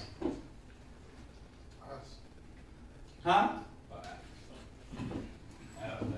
The nation of Adam. Right, so Adam, all right? Well, after the Adamites, who then? There you go. Shem. So why you tripping on we was writing on walls. Bro, our forefather Shem, he had a child named who? Eber. You see how you kill all that? Like when they're talking about but we wrote on the walls and we had an oral tradition and all that stuff. Yeah, but where did you get that oral tradition from? Who's your forefathers go back to? And then you go through their line. You go to Mizraim, and you show y'all got it from Shem. What did Shem speak? Right? What did Adam speak? Well, we don't know. Okay, what did Christ speak? Right? It's easy. It's not complicated when you know this line. Yeah. So are we still talking about in the line of Nimrod in his time? Because when did the Tower of Babel happen?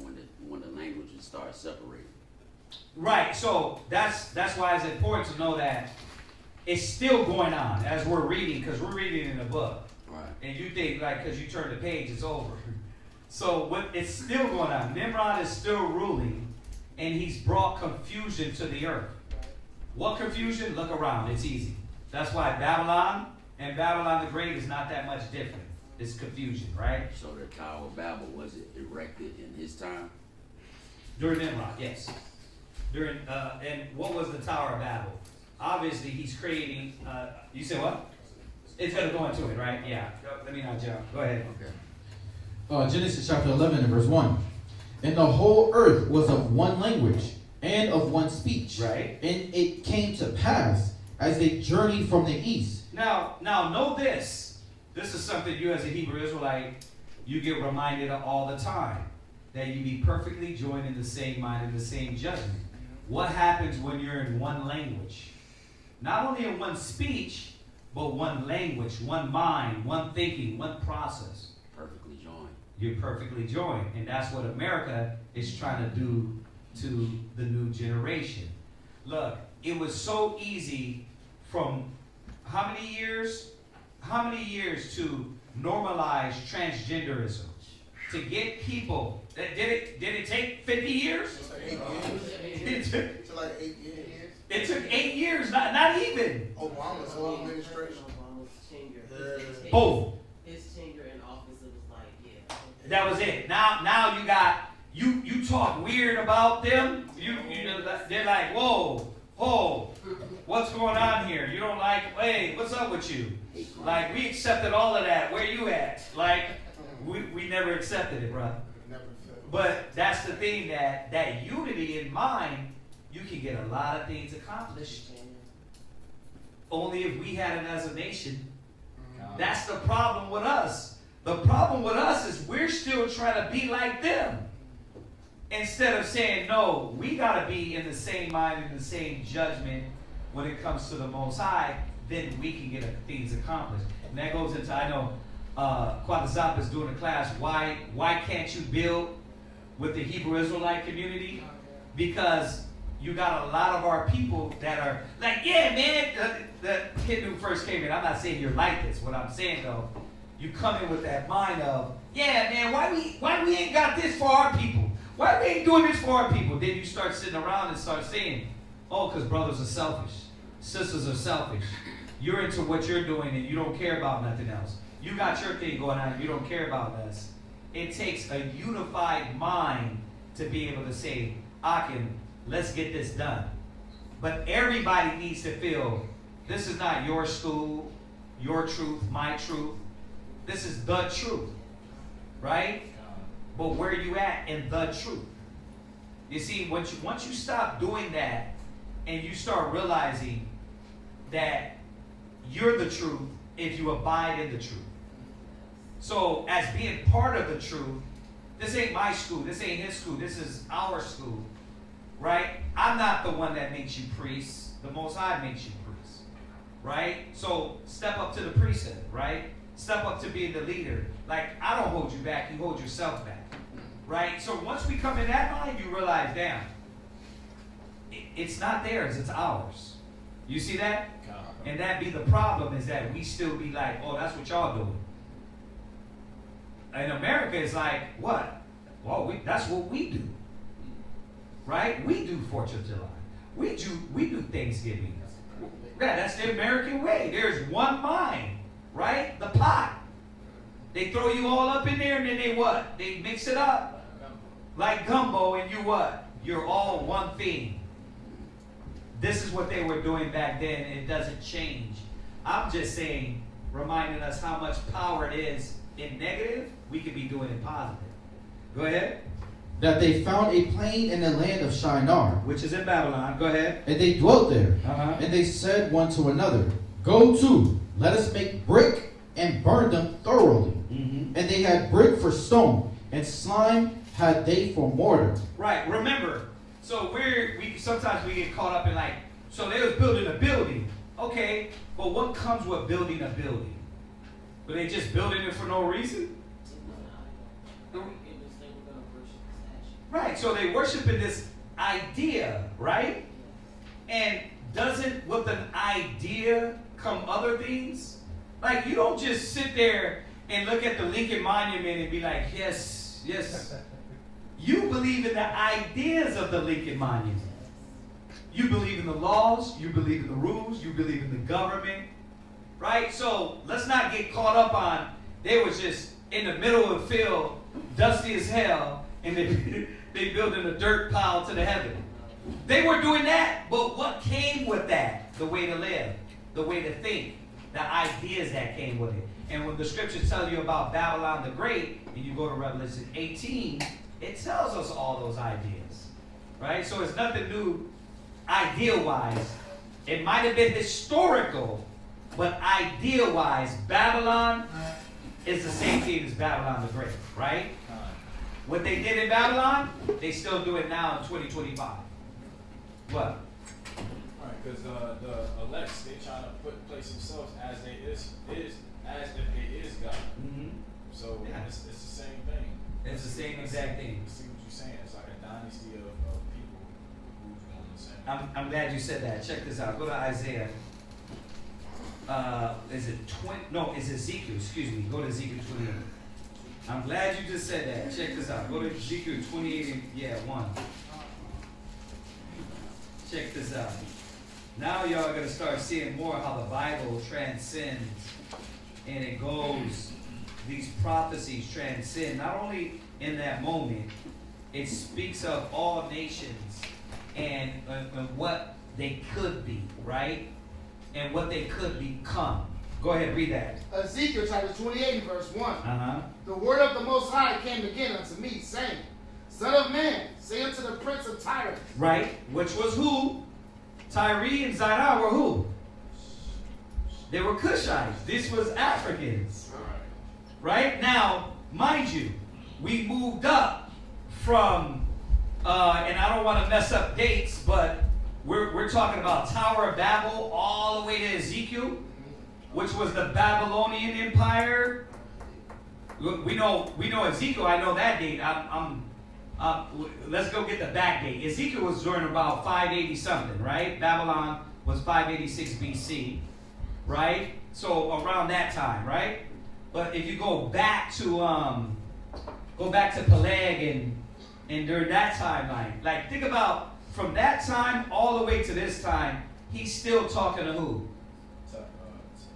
Tyre and Zidon, Hamites, these Africans, these nations that are doing wickedness, right? Okay, read. Thus saith the Lord God, because thine heart is lifted up, and thou hast said, I am God. I am what? I am God. That's right, what you were saying. To show you that this is the idea that the Babylonians had, the Cushites, the Africans, they all had this mentality. I am what? I am God. Right. What? Remember 300? He said, I'm Xerxes. Right? I only want you to what? The what? To bow. Right? Go ahead. I sit in the seat of God. Uh-huh. In the midst of the seas. The seas represents the nations. Go ahead. Yet thou art a man. Right. And Ezekiel's reminding him, the Most High is reminding him, he's a what? A man. Go ahead. And not God. Go ahead. Though thou set thine heart as the heart of God. Now, is this only talking about Tyre and Zidon? That's how the Bible works. It's talking about who? Any nation that put themselves up as God. He's reminding them you're not God. That's why when you go to where we're at, Babylon the Great, why does this apply? Because that's exactly what they do. They what? I can change your DNA. I can create a baby. What you guys said about the bone marrow. I can do all this. I can change your eye color, right? And leave it up to them. They want to chop off your head and put it on another body. They're gonna put it on a monkey for right now until they can do that, or put it in the freezer to bring you back to life. That's how they think. It's because they are what? In their mind, they're what? God. They're God. Yeah. Like they're already doing a lot of that when it comes to like the organ harvesting. Like they already want our melanin. Yeah. So they'll take some of the melanin and they put that in the cosmetics for the Edomites, for their features. Or they'll take the placenta from the black woman to make different things to heal them. Yeah. Or like when you have on that donor list on your donor card, like if you're like if you're an organ donor, they'll like you're not gonna know where your organ is going. Like if something happens to you and you're an organ donor, and they take your organ as being like someone with melanin, they might put it in an Edomite to save their life, and it might not even go in another one of us. They say forget Israel. Israel, like you might need a kidney, or you might need something else. What they'll do, because I've seen this happen a lot, being in like the hospital, like you might need a kidney, but you're Israel. They'll try to get you to agree, or like your family to agree to get like a kidney or a liver or something like that that's already infected with like hepatitis. And they'll say, well, we can cure the hepatitis with medication, but you have an Edomite over here that'll get a brand new kidney from somebody that just passed. Like, say if I'm healthy and I get in a car accident and I'm an organ donor, but they'll take my organ and give it to this Edomite over here. It might be a skinhead or anything, somebody that'll be against us. But he'll get the fresh kidney or something that has no defects to it. Yeah. But one of us, like one of our family members might be sick and we might need a organ, and they'll try to talk you into getting an organ that's not all the way healthy. No, I believe you. I believe you. I believe it. It's not a conspiracy. It's not just black talk. You know how? Because if they do that when you pull up to a house, an apartment, and they don't like how you look, if your credit score is just a little down, they don't gotta take you. And that's what this racism is embedded within the fabric of their thinking. and they never want to come to terms with it. Especially in the medical Oh yeah, industry. that book, A Medical Apartheid. Medical Apartheid. That I didn't read the whole book, but I started to get into it. I'm like, wow, the stuff they did to us based on medicine is crazy, right? The stuff they did to the black woman, right, is crazy, and it goes back to this Tuskegee. I can't remember. Tuskegee. Yeah, it goes back to them during that time period. Yeah. That's what they were doing. They were doing it on them. They were doing it on a lot of communities. I did a whole video on that. Yeah. Isn't that the same thing like with syphilis? What they did in Atlanta, Georgia? They did the Spray same on thing. Crops.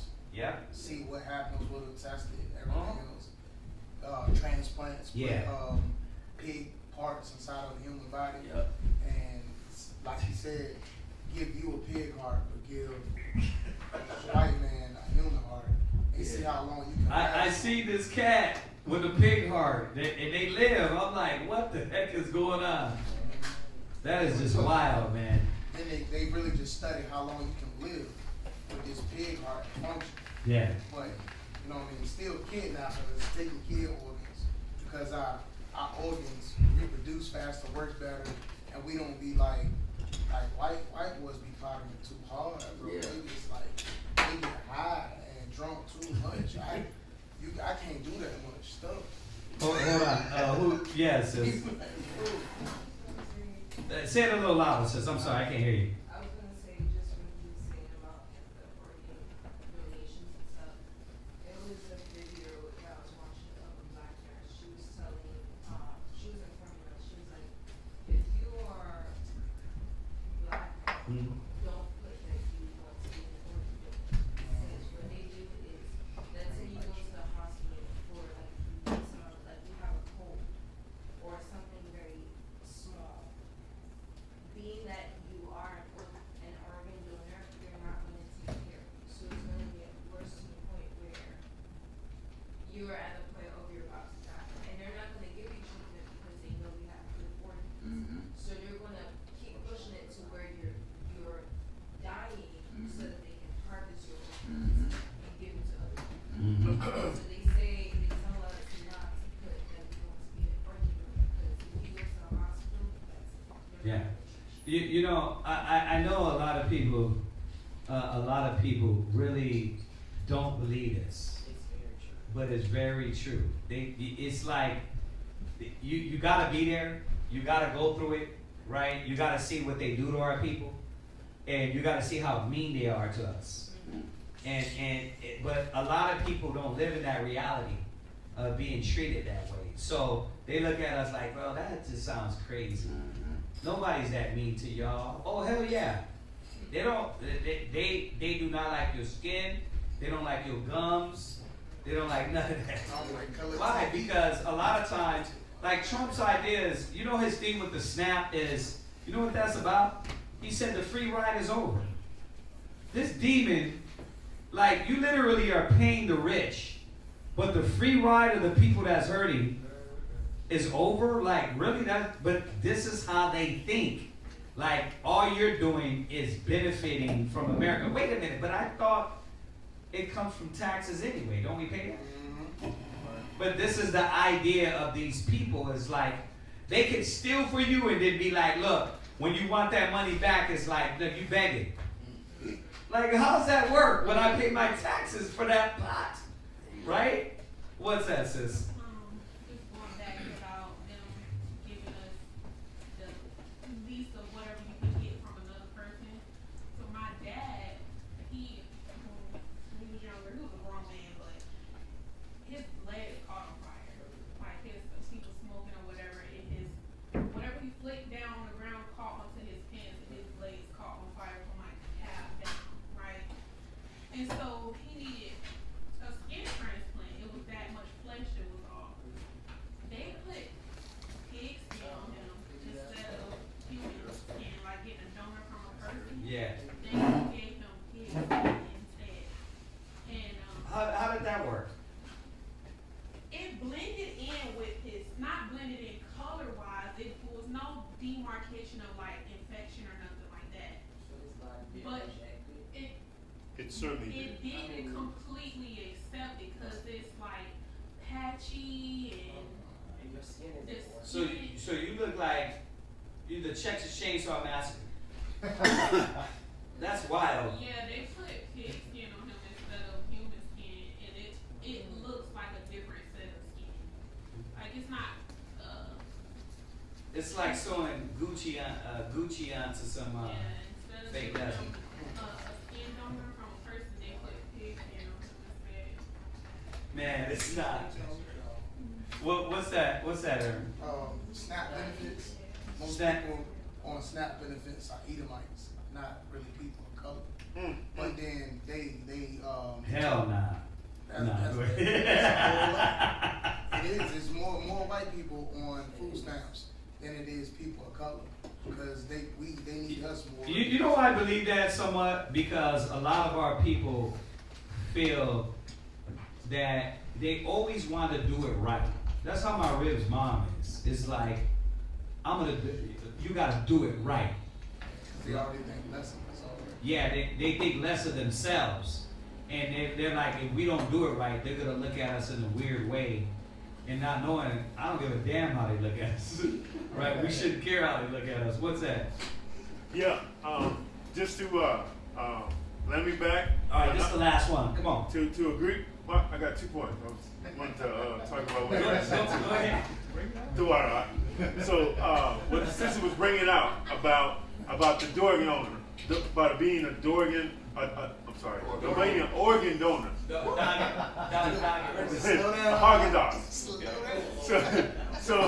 So yes, that is actually true. If you're not even sick, right? What they'll do, like if you are sick, it's not like your health failing, but if you are sick, what they'll do is like they'll induce your cardiac arrest. They'll give you a type of shot that will slow your heartbeat where they can't even identify that you're having a heartbeat. And what they'll do is send you to the morgue, and all they're doing is harvesting your organs. But they declared you dead. That's why when you get the person back, they don't have their organs with them. Listen, we got a brother that's finna become a nurse. So he's gonna let us in on all of it. So. He's gonna tell us that. That's what they're doing over here, right? Because I know this though. There was a lot of our people dying of COVID that they automatically just put you on the respirator. Yeah. And as soon as you get on the respirator, bye. There were big people was dying, bro. They had them stacked in trunks. Yeah. Bodies on bodies on bodies. Right. So this is on SNAP, food stamps, right? It was created in 1939, and yes, first people that was using it was Caucasians. We didn't start using it because when we found out about it, they actually stopped it in the 1960s, and then they brought out the Food Stamp Act of 1964, and they made the program permanent, and then we didn't start using it until like around the 1974. Oh wow! So it was a 40-year difference. Once again, they get all the benefits, and then when we try to get some, it's like you niggas is begging.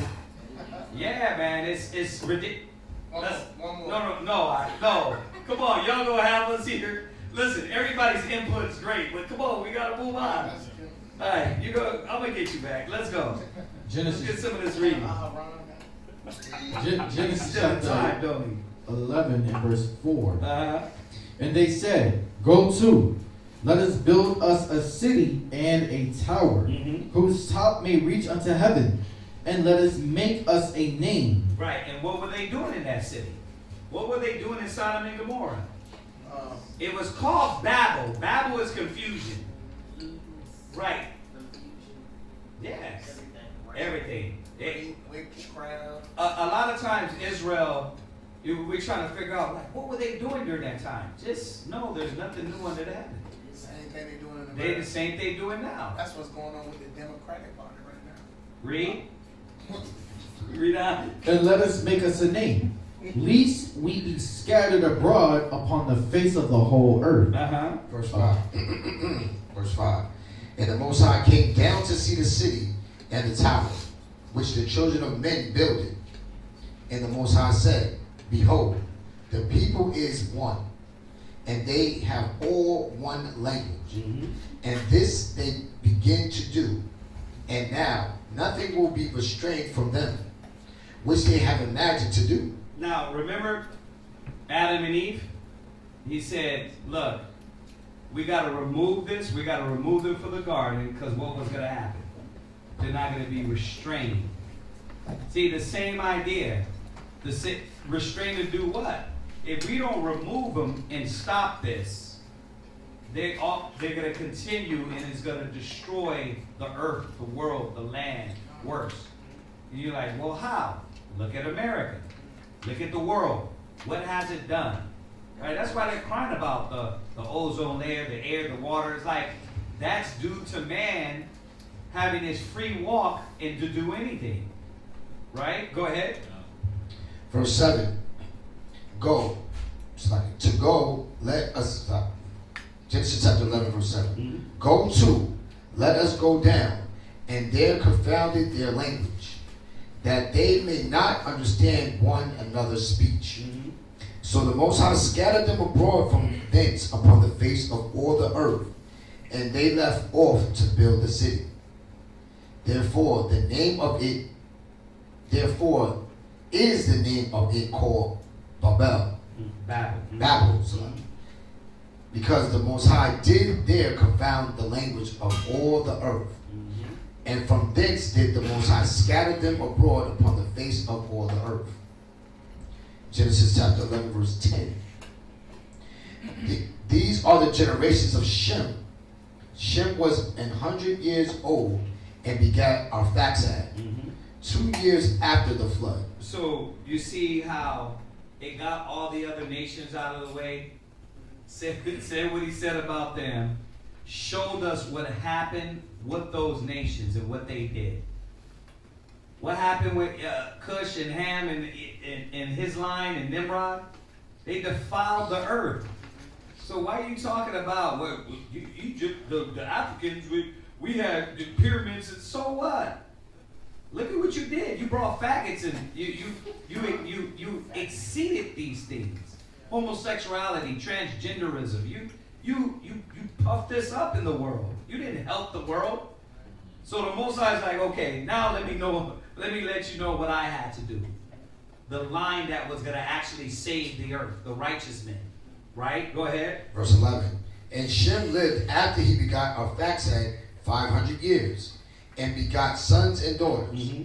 And Arphaxad lived 530 years, and begot Salah.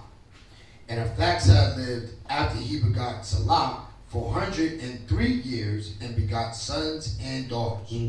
And Salah lived 30 years, and begot Eber. So you know why we're reading it again? Because this was an important line, right? We mentioned them over here. He mentioned them here to show us what? This was an important line, lineage. And obviously, we know this because where it gets to.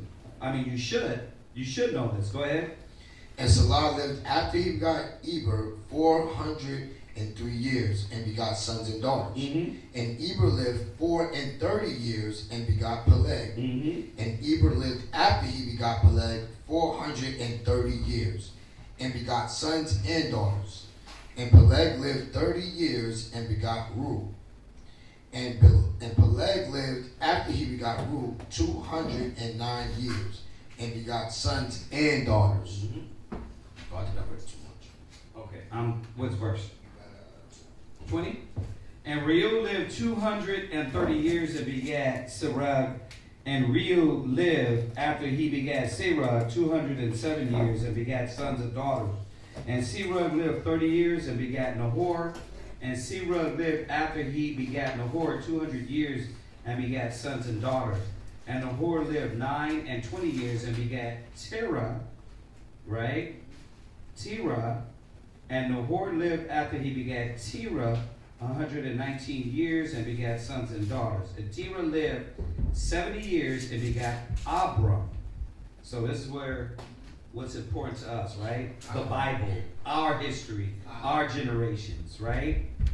And Terah lived 70 years and begat Abram, Nahor, and Haran. So Abram had two brothers, Nahor and Haran, right? Those are his brothers. These are the generations of Terah, which was Abraham's brother, right? Terah, his father, begat Abram, Nahor and Haran begat Lot. So Lot was what to Abraham? Nephew, right? Got that? So when he goes into Sodom and Gomorrah, he goes in with his nephew, right? Okay. And Haran died before his father Terah in the land of his nativity in Ur of Chaldees. So, I got a trick question. What nationality was Abram?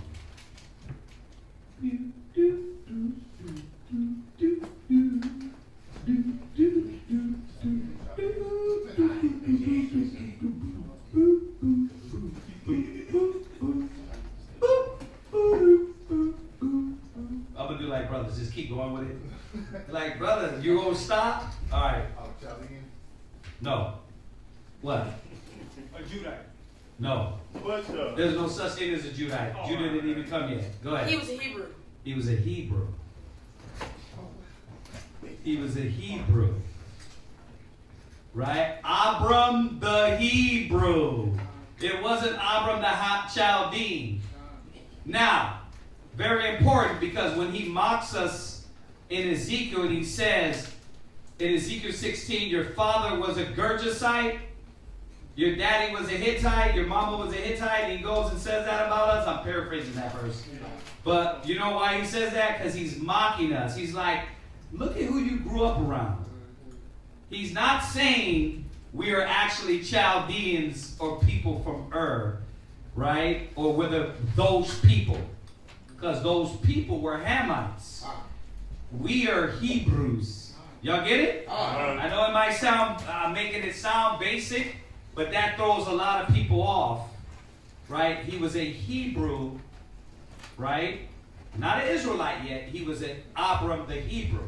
The Israelites didn't come till further down, right? Y'all got that? Okay. All right. Where am I at? 29. 29. And Abram and Nahor took them wives. The name of Abram's wife was Sarai, and the name of Nahor's wife. What was Sarai in Hebrew? Sarai. I'm wondering, what does that say in Hebrew? Right. So, and Abram and Nahor took them wives. The name of Abram's wife was Sarai, and the name of Nahor's wife was Milcah, the daughter of Haran, the father of Milcah, and the father of Ishka. Princess. It says princess too? Yeah. Huh. I want to look into that. Okay, all right. You don't know why I'm saying that, because he changes to Sharai, and Sharai means, oh, you know what? I'm wondering if Sarai was another language. And then he says Sharai. Anyway, we gotta look that up. It's just something that just hit me in the head. All right. But Sarai was barren; she had no child. And Terah took Abraham his son, and Lot the son of Haran, his son's son. And so, because Haran died. Right. Haran died. So now he's rolling with the fam. Gotcha. Right. Father to the fatherless. Okay. Granddad is taking care of the son, right? And then bends off with the uncle, right? Eventually, as we read down, right? And Sarah, his daughter-in-law, his son's Abram's wife. So they all left. And they went forth with them from Ur of Chaldees to go into the land of Canaan, right? Which at this time, see, they were inhabiting that land way before you got there. We know that. We know that. Like that's what. Yeah, they're older than you. Y'all don't understand what we're saying, but that's the argument. Like, look, they've been there. They were a civilization way before you. That's the beautiful thing. The Most High said, I'm going to chose the base things of the world. What you think was nothing, I'm going to take Abraham and make him into a dang king, right? And he's going to what? His seed is going to rule that land. That's how the Most High work. While they're thinking like, well, it was a big nation before. It didn't matter. You guys were doing things that were defiled. Yes, Egypt was a big, great civilization, but it wasn't righteous. America is a great civilization. To Satan, not to the Most High. Right, yeah. Ancient Kemet didn't mean nothing to us. We don't care about that, man. It says, from Ur of Chaldees to go into the land of Canaan, and they came unto Haran and dwelt there. And the days of Terah were 205 years, and Terah died in Haran. Right, check that out. All that aged 800 went to 200. Right. Went from 800, 950 years to 200. So, all right. I told you I wasn't going to be too bad today. So, Shirah.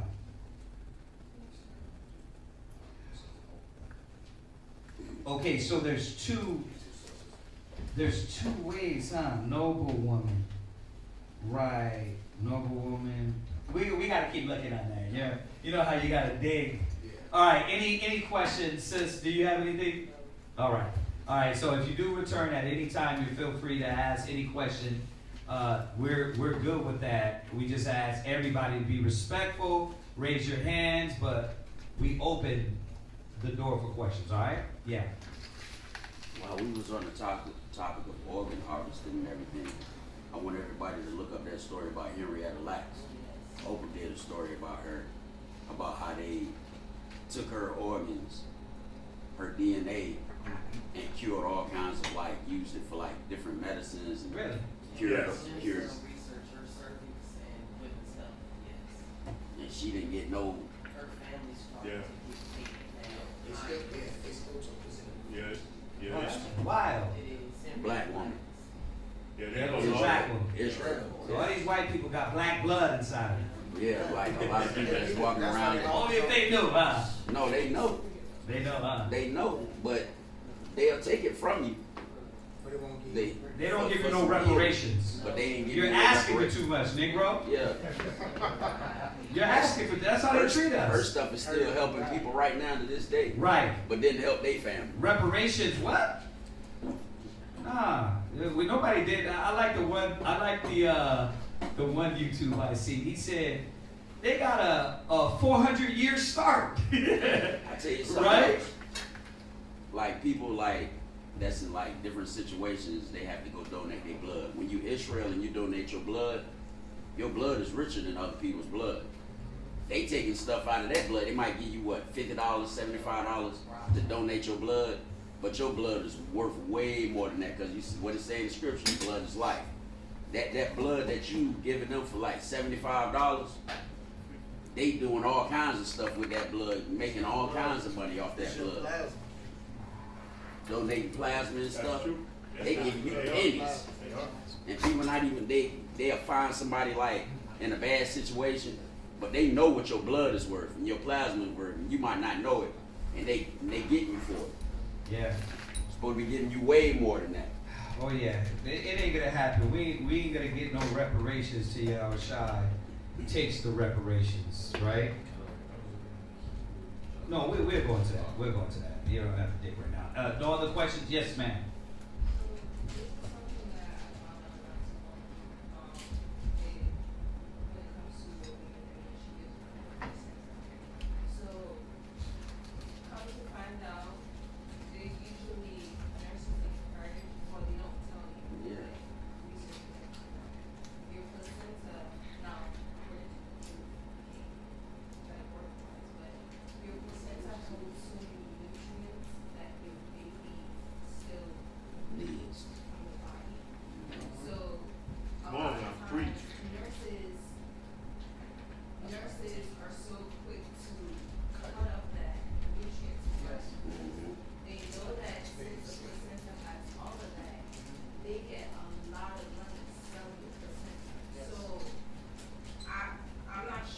heard about this before. So you can keep your placenta. Yes. And then you can go sell it. Here's the thing, though. You can eat it. Whoa, hold on. All around this lady. All around this lady. I wasn't even gonna call on you, all right, but I'm going to. Go ahead. All right, so they have bylaws set up in the hospital. When you go and have your consultation about your pregnancy and things like that, and what you want, right, as far as epidural or anything like that, the condition, they have these bylaws where if you say, I want to wait, right, on how long I cut the cord. Yes, absolutely. In their bylaws, that's only 7 seconds. Yep. That's only 7 seconds. So what they do is right after the baby comes out, but when you ask them, oh, I want to wait a little while, right? It's only 7 seconds. In order to get the placenta to continue staying attached to the baby, right? You got to have an at-home birth, or it has to be in a holistic environment. Otherwise, you having it in the hospital, you cannot have it. Right. By law. Oh, you can't have the placenta. You can't have it. They take it and No. use it for DNA. Because here's the thing. Okay, all right. Could I just say this? Could I say this? Go ahead. Because you know I'm going to come from the Bible. I never read where that was necessary. Now, maybe it's necessary now because we ain't getting nutrients and we ain't getting the things, and the women is not like they used to be, right? But I never read about the placenta being a necessity for the body, for the women. You never read that in the scriptures. It is though. I think like the length of time to keep it. Book. I think the length of time to keep it could be a little bit longer, but it is to be disposed of. It is disposed. Right. Right. But again, we're all learning. Right. Remember, y'all. What is that? Esau is weird. Let's go back to somebody that said something a second ago. They will eat it. Is that what you gonna be like, well, it's got the nutrients, we mix that with some eggs. Dry it out. You gotta dry it out. You gotta dry it out. Fried God, right, exactly. So hold on, we getting rowdy up in this mug. All I'm saying is the Lord didn't say, you don't read nothing in here about, hey, keep that placenta. But that's Esau weird. Go ahead, Aaron. Hold on. Nah, Ashbin. Like she was saying earlier, the placenta has nutrients for the baby. Right? Gone. It's an organ that's not. It creates itself after you get pregnant to help filter the things from the mother to the baby. Gone. The baby from the baby outside the mother, right? But the longer the baby is attached to the placenta, the more beneficial it is for the baby, right? To fight off infections and stuff. They know this, and that's why they have you sign papers. When you're high or whatever, just to sign it away because, like you said, it's worth money. It's really worth money. They have you consent away, you cut it, and then. This is the resident Israelite nurse, by the way. But this is exactly what they do. Right. Bro. Like they. So I can see that though. I could see, hey, leave it on a little bit longer for them. But let's know, as Israel, we weren't walking around with the placenta for 30 days. Just kind of laying with the baby and Right. in the skin right. And then you let it, right, exactly. But you're not just letting it hang out for a month, then we cut that. They cover with We herbs. make some chitlins and placenta. I'm being crazy now. Go ahead.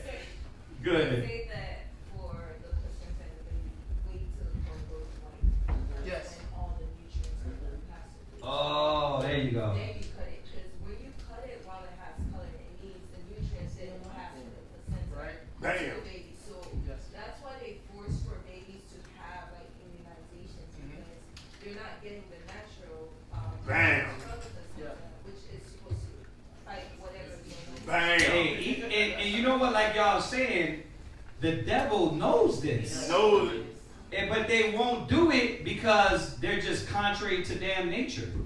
Yeah, that's crazy, man. Yeah. I'm sorry. Oh yeah, light skin. I'm messing with you, Carl. I'm messing with you, Carl. Go ahead. Yeah, so I tried to keep mine. I actually requested that I wanted to keep it when we had our incident, years ago. They refused to let me have it, and they said, I was doing research on it. They pay up to, anywhere between $20,000 and $50,000 per placenta. Who pays for this? Esau. Right, the Stem cell research. Stem cell research, the people that make hair products, Yeah. medical products. Just tell you that. Hey, so, Getting them damn, cells. y'all hitting it. Now we know why, and we know brothers and sisters that are doing home births. Right, having a midwife. That's at the house. way, the midwives, because then you can take that, they can't say nothing. Yeah. So but now we understand why, when you get caught up into this, I gotta go to the hospital, the white man's gotta take care of me because you don't know, and like, and we are in that age to where there's more holistic mind, which is a good thing. But now we see, if you get the opportunity, I mean, I'm done with kids, but if any of you brothers, that's it for me. 8 is enough, bro. Yeah. Like two of my nieces, they had like natural childbirths at the house. Like they would have a doula. They had the doula at the house, and they was able to keep the placenta. Right. No, I'm sorry. We're getting Tahoe woman's on this one. That's a good one, Tahoe. I like that. I ain't gonna give them to that one though. They gonna be capping on that one. What? Give it to I ain't us. gonna give it to you. Come on, huh? But remember that was him mocking us. Right. Right. Oh, I see. Right. Yeah. Go ahead. Yeah, just to cap off what I was saying, they brought it out beautifully, so I don't have to go back over that. Keeping in line with what the Most High has done, has completed His work, and He don't need any help or assistance, right? In order for our children to receive what the Most High meant for them to have, they need to get all the nutrients from the placenta. So that's all the point I was bringing out was allow the placenta to stay attached to the child until the child gets what it's needed. Let me take y'all off the topic, but on the topic. I'm learning this at 48. You're learning this at how? Right? When's the last? Has any of your kids been home birthed? My kids ain't.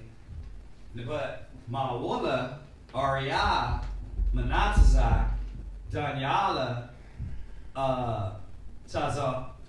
Tazahal, right? You guys can do it the right way, and you can actually benefit it. You don't have to do it like us and make the same mistakes. And now you can have your kids be born. You know what? And there's people that do that. You pay professionals. It ain't some weird thing where you just at home and just wilding out.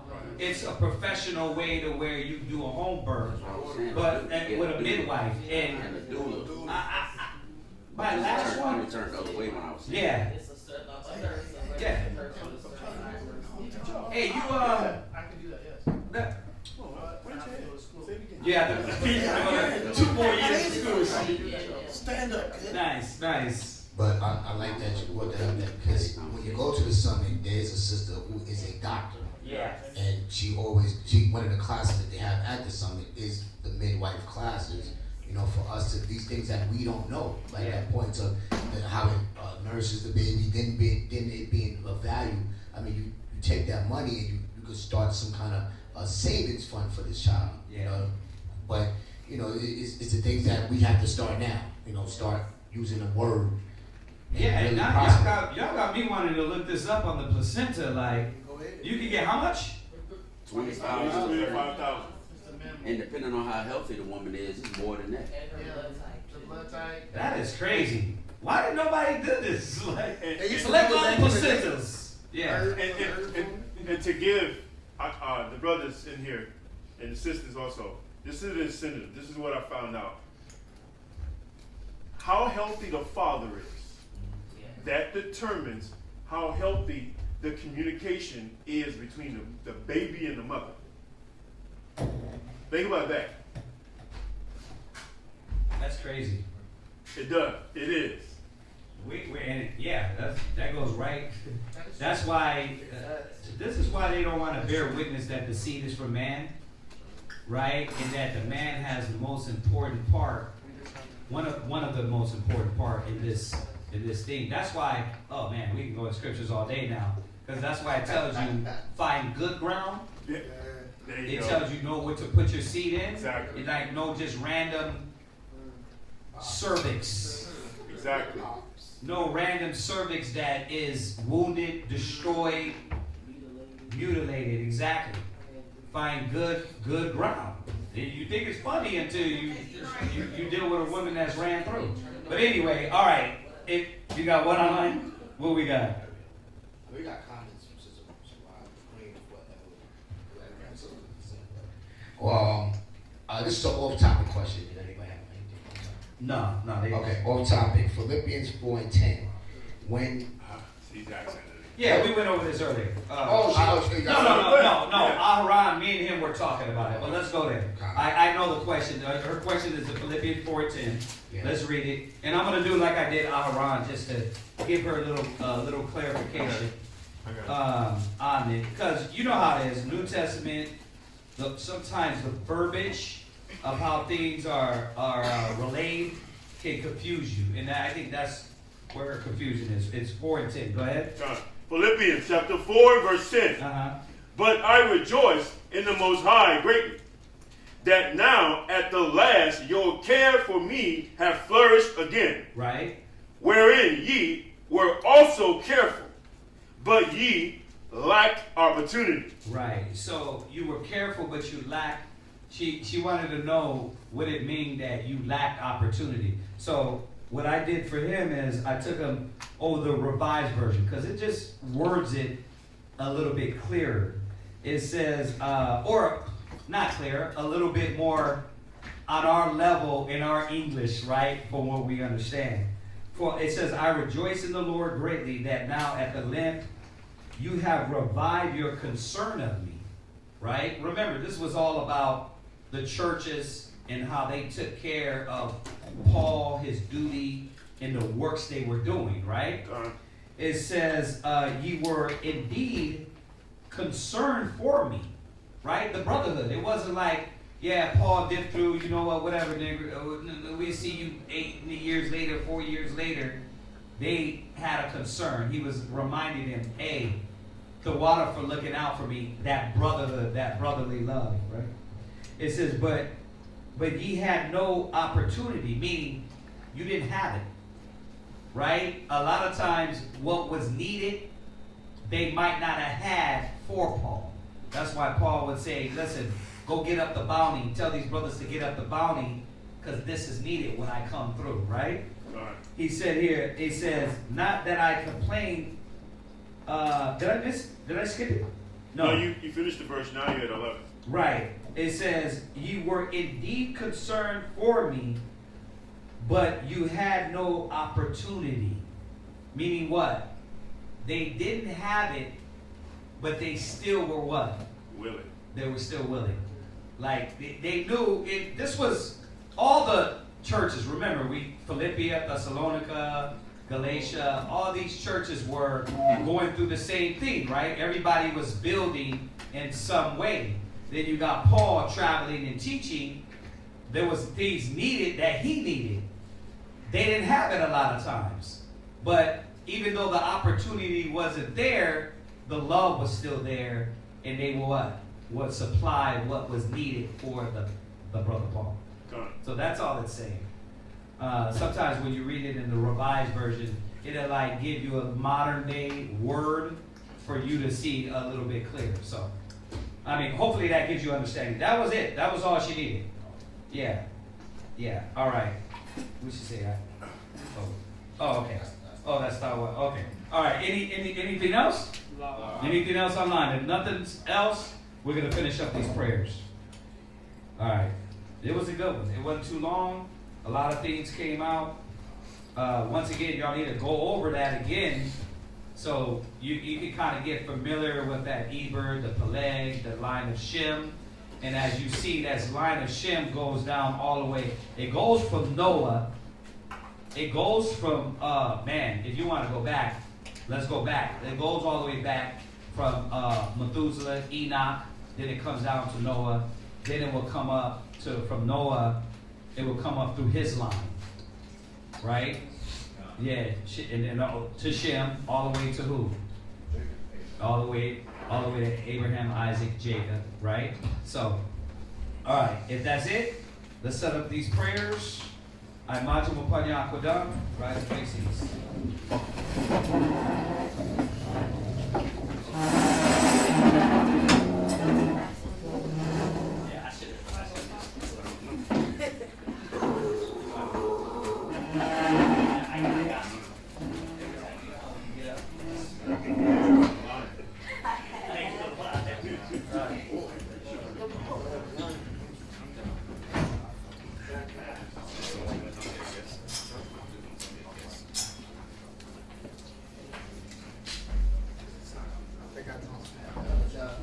Is everybody upstairs?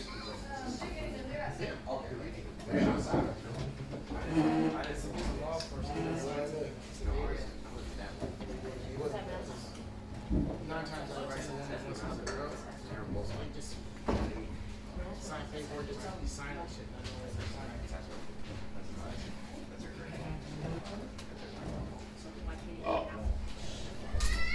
But in order to have a baby in the hospital, you have to sign a little bit.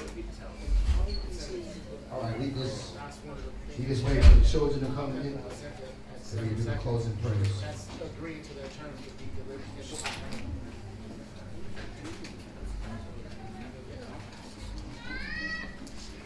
That's really one of the situations where care services.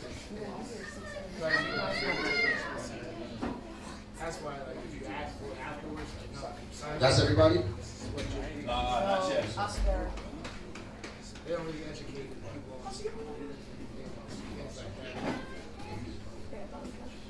Because rich people don't have babies in hospital. Is that everybody? I believe so. If they do, it's top floor. Yeah. Okay.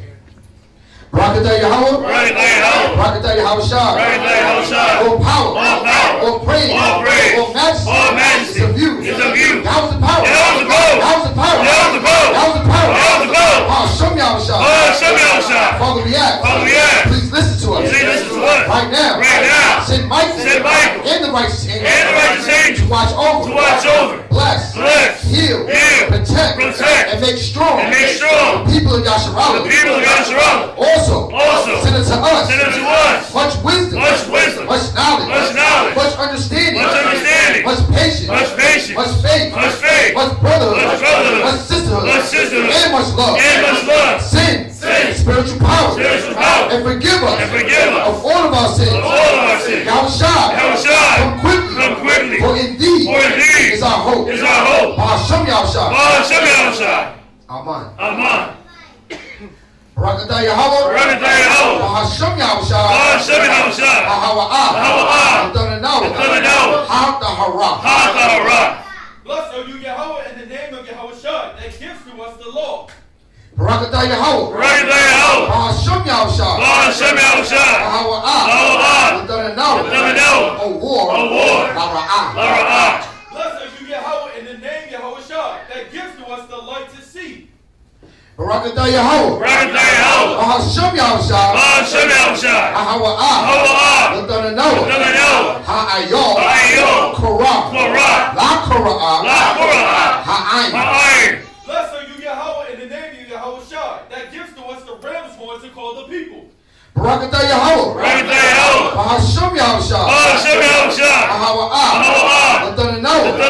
Shaman. Zayah. Lamashah. Yasharallah. Blessed are you, Yahweh, in the name of Yahushua, that gives to us the olive oil to anoint Israel. And as always, we do anoint after the prayers. This is Psalms 92. It is a good thing. It is a good thing. To give thanks. To give thanks. Unto the Most High. Unto the Most High. And to sing praises. And to sing praises. Unto thy name. Unto thy name. O Most High. O Most High. To show forth. To show forth. Thy loving kindness. Thy loving kindness. In the morning. In the morning. And thy faithfulness. And thy faithfulness. Every night. Every night. Upon an instrument of 10 strings. Upon an instrument of 10 strings. And upon the psaltery. And upon the psaltery. Upon the harp. Upon the harp. With a solemn sound. With a solemn sound. For thou. Yahweh. Has made me glad. Has made me glad. Through thy work. Through thy works. I will triumph. I will triumph. In the works of thy hands. In the works of thy hands. O Yahweh. O Yahweh. How great are thy works. How great are thy works. And thy thoughts are very deep. And thy thoughts are very deep. A brutish man. A brutish man. Knoweth not. Knoweth not. Neither does a fool. Neither does a fool. Understand this. Understand this. When the wicked spring as the grass. And when the wicked spring as the grass. And when all the workers of iniquity do flourish. And when all the workers of iniquity do flourish. It is. It is. That they shall be destroyed. That they shall be destroyed. Forever. Forever. But thou. Yahweh. Are most high forevermore. Are most high forevermore. For lo. Thy enemies. Thy enemies. O Yahweh. O Yahweh. For lo. Thy enemies. Thy enemies. Shall perish. Shall perish. All the workers of iniquity. All the workers of iniquity. Shall be scattered. Shall be scattered. But my horn. Shall thou exalt. Shall thou exalt. Like the horn of a unicorn. Like the horn of a unicorn. I shall be anointed. I shall be anointed. With fresh oil. With fresh oil. My eye also. My eye also. Shall see my desire. Shall see my desire. For my enemies. For my enemies. And my ears. And my ears. Shall hear my desire. Shall hear my desire. Of the wicked that rise up against me. Of the wicked that rise up against me. The righteous shall flourish like the palm tree. The righteous shall flourish like the palm tree. He shall grow like a cedar in Lebanon. He shall grow like a cedar in Lebanon. Those that be planted in the house of Yahweh Shai. Those that be planted in the house of Yahweh shall flourish in the courts of our power. Shall flourish in the courts of our power. They shall still bring forth fruit. They shall still bring forth fruit. In old age. In old age. They shall be fat. They shall be fat. And flourish. And flourish. To show that Yahweh is upright. To show that Yahweh is upright. He is my rock. He is my rock. And there is no unrighteousness in him. And there is no unrighteousness in him. This is Psalms 133 in the Hebrew. Then we're going to translate. Shayar. Amalawa. Ladawad. Hanan. Matawa. Wama. Na'ayam. Shabbat. Akim. Gum. Yachad. Kashaman. Hatawa. Ayu. Hariyash. Yarad. Ayu. Hazakwan. Zakwan. Aharon. Shayarad. Alpanya. Madawafua. Katol. Karayam. Shayarad. Ayu. Hariyah. Zion. Kaya. Shum. Tazawa. Yahweh. Habaraka. Kayam. Hawalam. Aman. This is Psalms 133. Behold, how good and how pleasant it is for brethren to dwell together in unity. It is like the precious ointment upon the head, that went down upon the beard, even Aaron's beard, that went down to the skirts of his garments, as the dew of Hermon, and as the dew that descendeth upon the mountains of Zion. For there the Most High commanded the blessing, even life forevermore. Show me how shall. Show me how shall. The water. The water. The Aman. All right, circle up. Was it just me only? Did I hear every brother's name in that last prayer in Hebrew?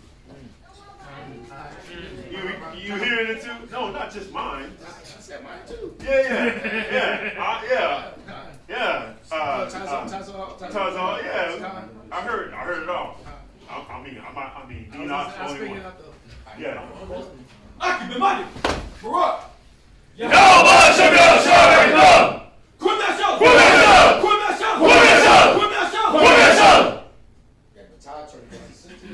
And this for the new sister or anybody online. Kwam in Hebrew means rise. Yasharala again is Israel, your nation, right? Saluting out the daughters of Zion. Akim B'mani, Barak. Yahweh Shem Yahshua.